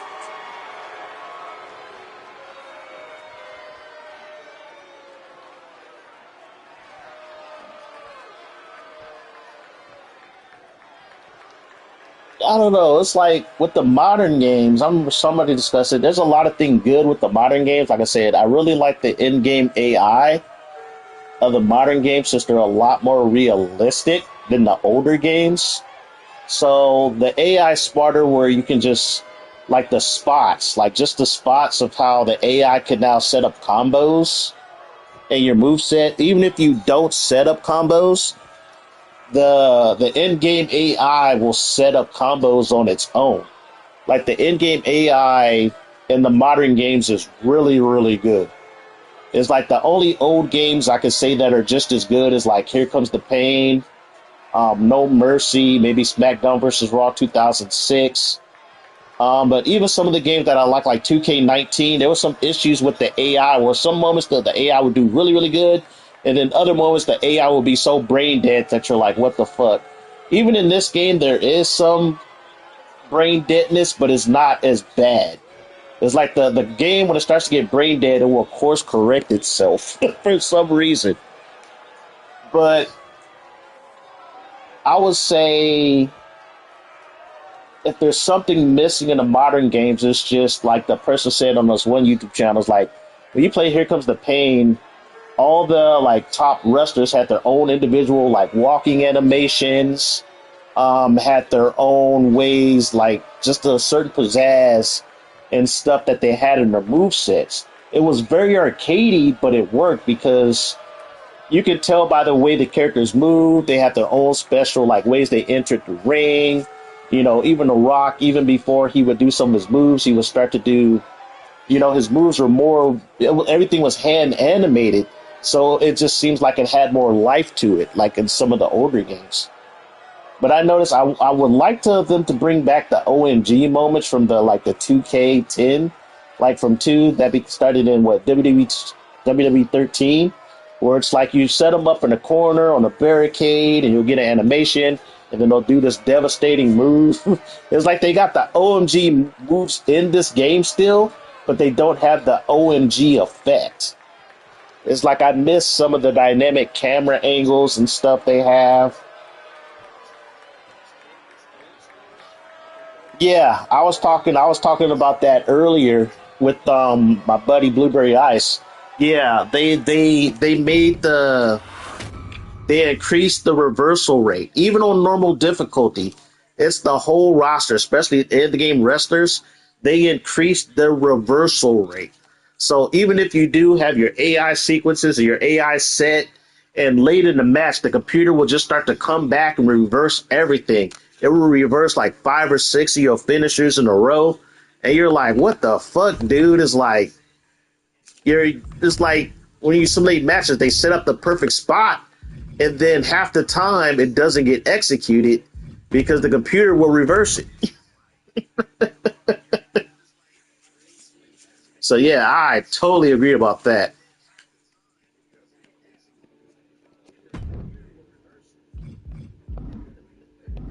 All right, I'm gonna do one more match. I'll probably do a tag team match. Have my Skullgirls go at it. Get my Skullgirls in there. I can't go a night without having my Skullgirls get a match in. Last time they lost to the main team. That match almost went half an hour, which is crazy. I'm gonna have my Skullgirls get their match in though.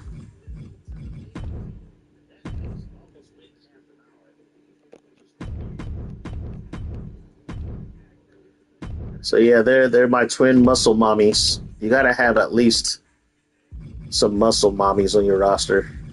You gotta have them. All right, who should I put them up against?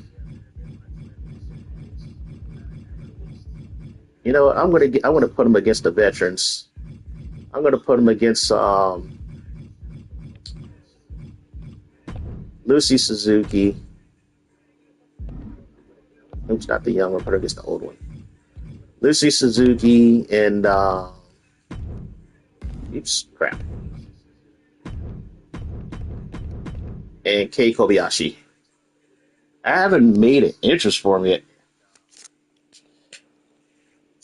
On the ringside pass, I don't know. I'm kind of in the middle of it because the last one that came out, the season ringside 3, that was a pretty good one. I was talking about it earlier tonight on my live stream, where you did get a lot of bang for your buck. They gave you 3 persona cards in the free tier. They only give you 2 in the paid tier, but in the paid tier, it's like the amount of VC and MFP they give you is crazy. So it's like they're giving you a lot of stuff if you paid the $9.99 for the premium tier. So you're getting the DLC, the wrestlers, you're getting their moves, their animations, and then everything else is trying to get you to play My Faction and the Island because they give you so many like cards and all kinds of other shit. But I would say the only season 2 was kind of but season 3's ringside pass is pretty good. They give you a lot of stuff. I can't really complain about season 3 too much. But I admit that early on, I saw what the idea they had for the ringside pass. It was a way to get people to play the game longer. It was a way to get people to go to My Faction and fucking the Island. But where they screwed up was the fact that if you bought the Uber edition, that $150 digital edition, you couldn't get your DLC day one, which pissed a lot of people off. A lot of people crashed out over that. And then they didn't give you it would take you 7 matches to unlock a freaking tier. And then when people were cheesing the game to go through the ringside pass a lot faster, then they want to patch it out. They were like, it's like, look, we're going to give you more BC or whatever, more RXP, but you have to at least have matches go a minute. And you have to win the match to get your full RXP. They didn't want you beating, what's his name? Eric Bischoff for 30 seconds, so they raised it another 30 seconds. I thought that was like anti-consumer of them. They're like, look, if I paid the game, I should be able to cheese it how I want to cheese the freaking game. So when they patched that caused another crashed out. Yeah, I can see why the ringside pass bothered people. But since when I buy a game, I play this game the whole year. So with 2K19, I played that game for like 3 years. But it's like when I buy a game, I play it. I play the game, so I have no problems unlocking shit. I don't. So it's like it wasn't too much of a big deal for me because, like I said, I don't get bored of these games after 3 to 5 months.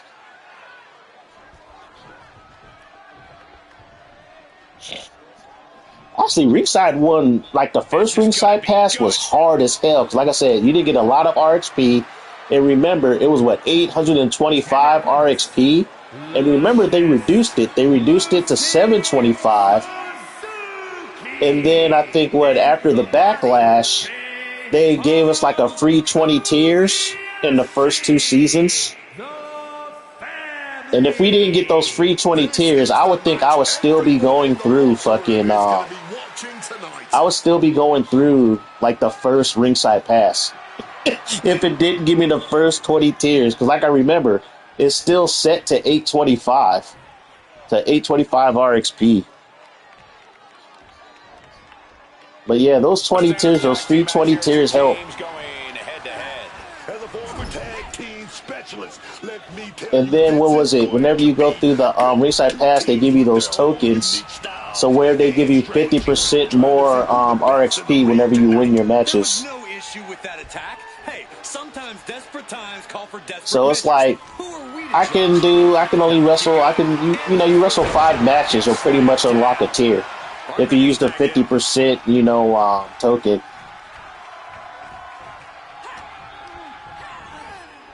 So it's not too bad, especially like for me. Like I said, I actually play the game. I test a lot of my creative wrestlers, so I do play with them. It's like I can still play through My Rise. I still haven't unlocked all the stuff from My Rise yet. I still haven't beat Showcase. So like I said, it's like I have no issue unlocking stuff. I'm old school. It's like I was raised where we had to unlock stuff in our games. you know, when you bought a game, it was like you bought a game and you put in hundreds of hours. Oh, 2-in-1 was easy in your opinion? 2-1. If I didn't get that 20 tier, like that free 20 tiers, I would have struggled going through 1. Now, but the cool thing about 1 is like, I don't know why they did this, but they put the basic like in-game like unlockable wrestlers in arena in the first ringside pass. You know the shit we used to unlock with BC.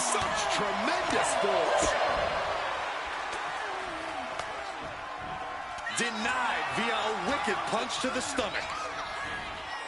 Placing her in the corner. Yeah, if I didn't get those 20 tiers, it would have took me forever to unlock that shit. Because like I said, that's 7 matches. That's 7 matches you had to win to unlock a tier. These two really know how to operate. All these counters, it's like they're in each other's minds. It's like they reduced it. They reduced it to where you only have to win 5. Not so fast.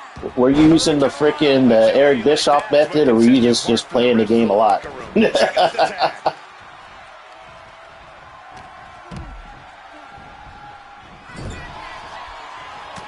Just a ruthless assault in the corner. Just a beat down in the corner. Vicious. You love to see it. Never pull your punches. Yeah, like my first thing off the gameplay. That was like my first month and a half of owning the game. Well played, super kick. She's got her pin. Shoulder up and the referee ends the count. That was just a 1 count.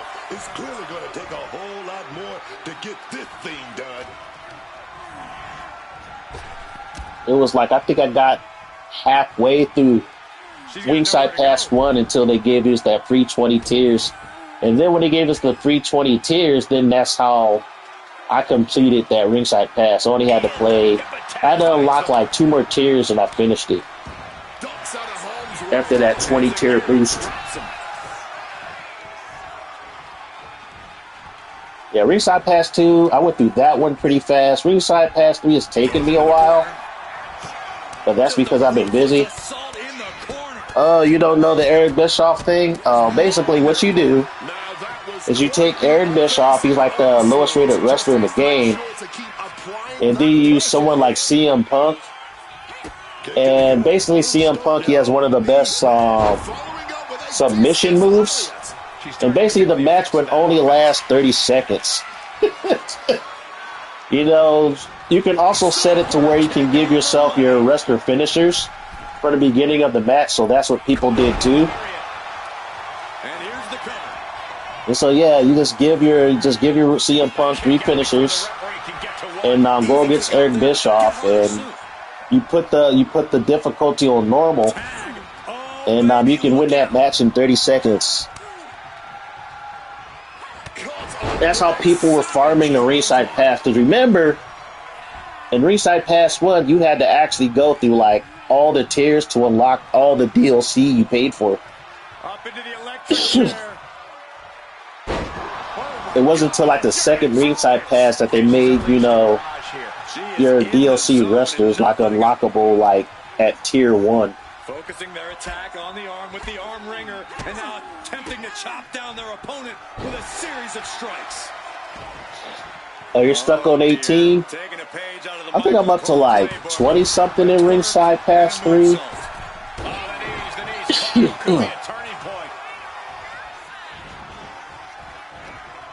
But I've been a little bit more. I've been playing a lot of the game.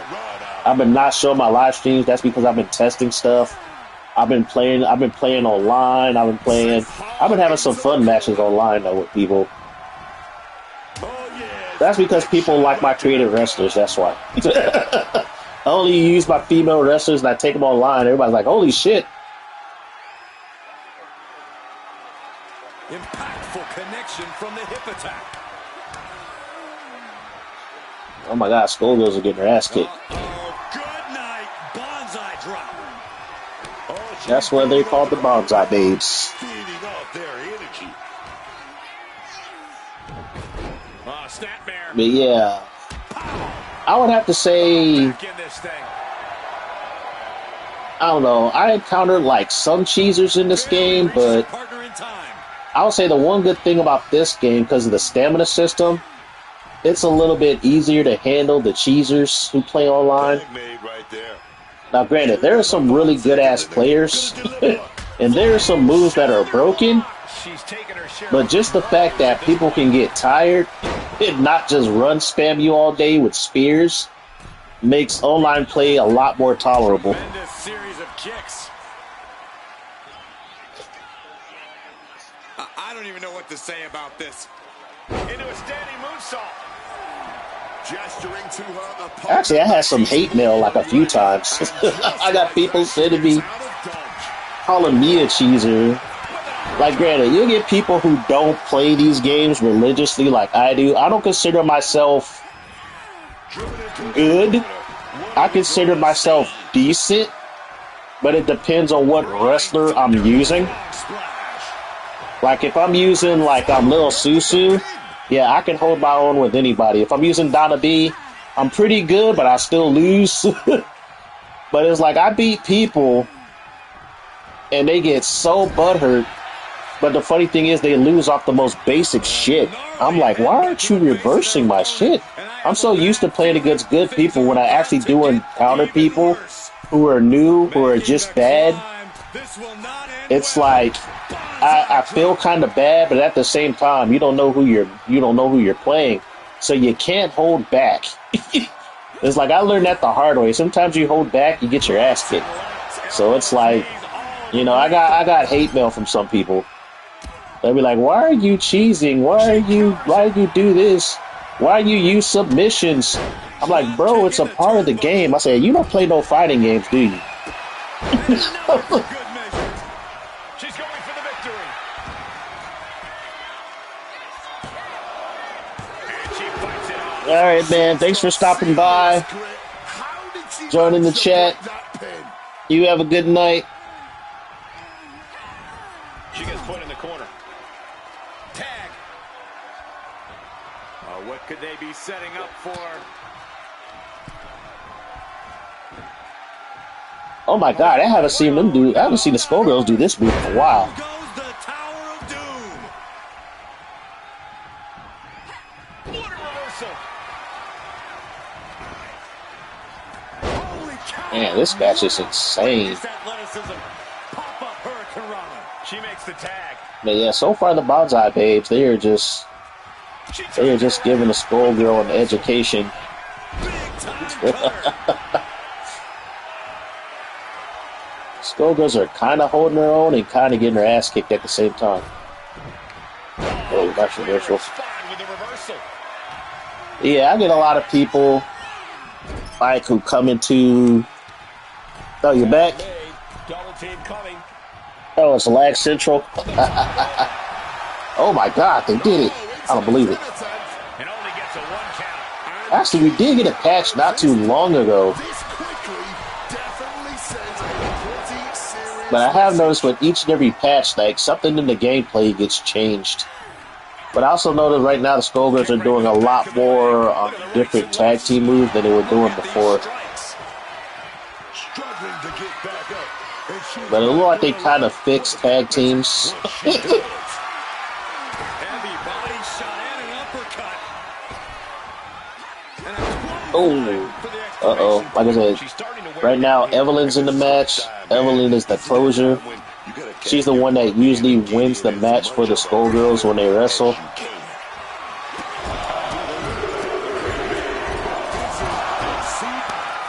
Uh-oh, this might be a wrap. She's going for the coast to coast. Lucy Suzuki's going top rope. Distance to cover. There is no way from the opposite turnbuckle. Coast to coast on the money. We just saw her take her best shot, and now she needs Oh no, Amy's gonna break it up.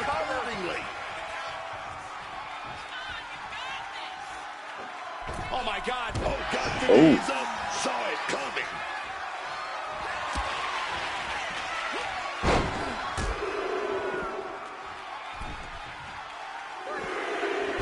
Will this match go another half an hour? It seems the entire WWE Universe is going to have to pick their jaws up off the floor after this match is over and done. Hopefully my live stream will last until this match ends.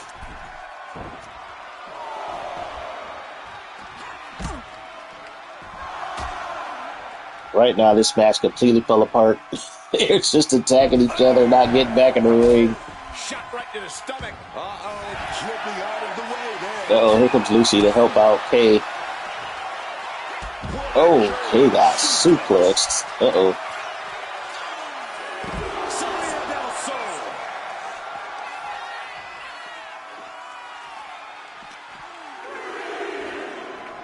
Throw her back in there. Brought back There you into the go. ring from the floor now.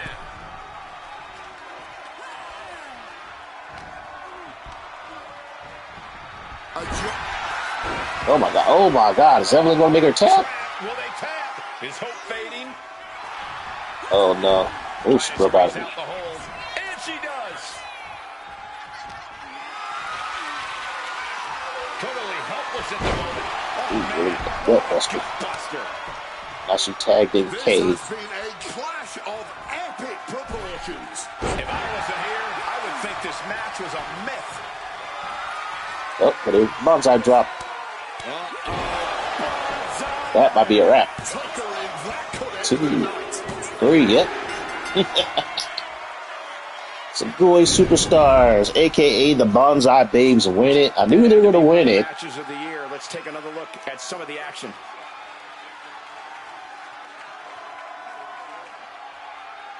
Because like I said, both of them can go in the ring as individual wrestlers. They might dominate my tag team division. I wouldn't be shocked if they win the tournament.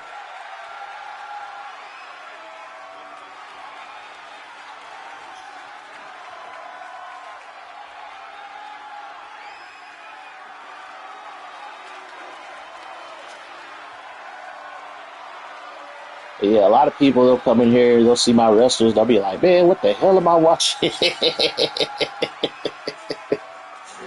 They'll be like, what the hell? Like I said, I admit that, like I said, I know quite a few people who do all-female wrestling e-feds. Like, that's the beauty of the original creator wrestler community, is like, you're going to get all kind of different styles. People have their own ideas of how they want to create their wrestlers and stuff like that. I met quite a few female players who made their own created wrestlers. And, but yeah, some of them, like I think there was like a couple. One, I think she was called Georgia Gal. She was in 2K22? What? No, I first started seeing her stuff in 2K14. And then I noticed she came back in 2K25, but she did skip 2K24. But I don't think she got this year's game. If she did, I can't find her. She might have a whole different account. But yeah, she made some pretty good looking female wrestlers. She had an all-female e-fed. But yeah, she used a lot of imported images. Like when you downloaded one of her wrestlers, you would have like 20 or 30 images imported into your game, because she used so many images, tattoos, patterns, all kind of stuff on her wrestlers. And then there was another girl. She made very, very, very pretty. Like all her female wrestlers were black. She made very pretty. She had an all black female e-fed. She had some pretty good looking wrestlers. I rarely see any dudes have all female. I've seen a few, but mostly they do like real, but it's mostly like Joshi Japanese wrestlers. Or they'll do Lucha Libre all female wrestlers, but they're like wrestlers from real life. Not too many do like original ones. There was this one guy, and the funny thing about his all-female e-fed is he used real-life porn stars. And that was in 2K23 to 2K25. He got actual the face textures of porn stars and put them on his wrestlers. So it's like, I was like, oh, have items like all these porn stars. He had an e-fed with nothing but adult actresses. But yeah, not too many people do like original all-female e-feds. It's like they'll have female wrestlers in their e-fed, but it's mostly dominated by guys. But yeah, I'm one of the few, like, my creative wrestlers are very unique. Only I've been the one who's been doing them. Nobody has repeated it. I've seen some people who will take my wrestlers or take some of the parts and apply them to their own. But it's like, outside of that, like, my stuff is very unique to me. And that's the reason why, like, when I do upload my stuff, it gets downloaded a lot. It's like the proof of that is with the stuff that got shadow banned. It's funny because it's still in my uploads, but they're no longer on Community Creations because 2K took them off. It was too quote-unquote sexy. It violated the terms of service. So all these, like my first 7 wrestlers got taken off. But yeah, before they got taken off, Lil Susu had 527 downloads. Okay, they're not doing like, what's the status, like tens of thousand downloads. But for being a basic nobody who doesn't even have Twitter or Blue Sky to to promote their shit, getting over 500 downloads within the first week of putting them up is pretty impressive. But yeah, 2K23, like when I uploaded some of my wrestlers, I got I think 2K25, like Buster Akane got like 2,000 downloads. This is the one that probably got my shit banned. Got my shit taken off for her. I think if I didn't have her up, it wouldn't be too big of a deal. But yeah, instead of just taking her, they took everybody off. But yeah, but I think she's the reason why they she's not up there. So I just killed. Well, no, so there she is. So yeah, she's the reason why I think they shadow banned my shit. But yeah, they are shadow banning your shit. Just let people know you'll be having your calls up one day and then it'll be taken off. So Baroness was the recent one I put up tonight. She's based off a G.I. Joe cartoon from the 80s. I got 2 downloads on her. So I appreciate people supporting. I will be uploading some more, but I'm not going to have them no more than a few days up on there. Because like I said, I got snitches and the 2K mods, they lurk. They lurk on Community Creations. So it's like if I get banned, that means I can't unlock shit in the Ringside Pass. I can't play my faction. I can't play the island. I can't play online. And I can't do Community Creations. Like I said, somebody needs to sue them for this shit. I can see if they cock block you from just uploading your wrestlers, fine. But when they ban you, they kick you off the online servers. So if you get kicked off the online servers, you won't have access to the Ringside Pass or the My Faction or the Island. So that's like 40% of the game you don't have access to when they just could have banned you from just uploading shit to Community Creations. So yeah, that's a class action lawsuit. Even though it's in their terms of service that they can ban you for like any reason or any other shit. But if it's clock blocking you from having access to parts of the game, yeah, that's that. You can sue anybody for anything. Now, whether you win or not, that's another question. But yeah, I did warn them about it. Like what? I think back in 2K24 that they opened themselves to a class action lawsuit. If you get enough pissed off gamers to say, look, I'm suing them because I paid for a product. They told me that I get access to this stuff when I buy the product, but yet if I get banned for this, then I get denied to this part of the game I paid for. Yeah, that opens them up to a lawsuit. It's like they think that terms of service protects them. No, it doesn't, because you can sue for anything. Just as that person who sued McDonald's over getting burned by the coffee, even though in the coffee cup they did warn the person that it will burn you. That person still won that lawsuit against McDonald's. So, like I said, you can sue for anything. But yeah, y'all, I'm going to call it a night. Thanks for hanging out with me. It is probably 4 a.m. Yeah, 4 a.m. in the fucking morning. It was fun. I'll probably do another live stream probably Saturday. Um, Definitely finalize this roster. Going to get that tournament set up by the end of this month so I can start my EFED. Still got a little bit more extra work to do. I'm going to upload some more of my stuff. But thanks for hanging out with me. It's a crazy night. I'm surprised people still up. I don't know. It could be early morning on the East Coast, 7 a.m. if you're on the East Coast. If you're somewhere on other planet, it could be the afternoon for all I know. But yeah, you guys have a good morning. Y'all stay safe and God bless out there. Y'all take care.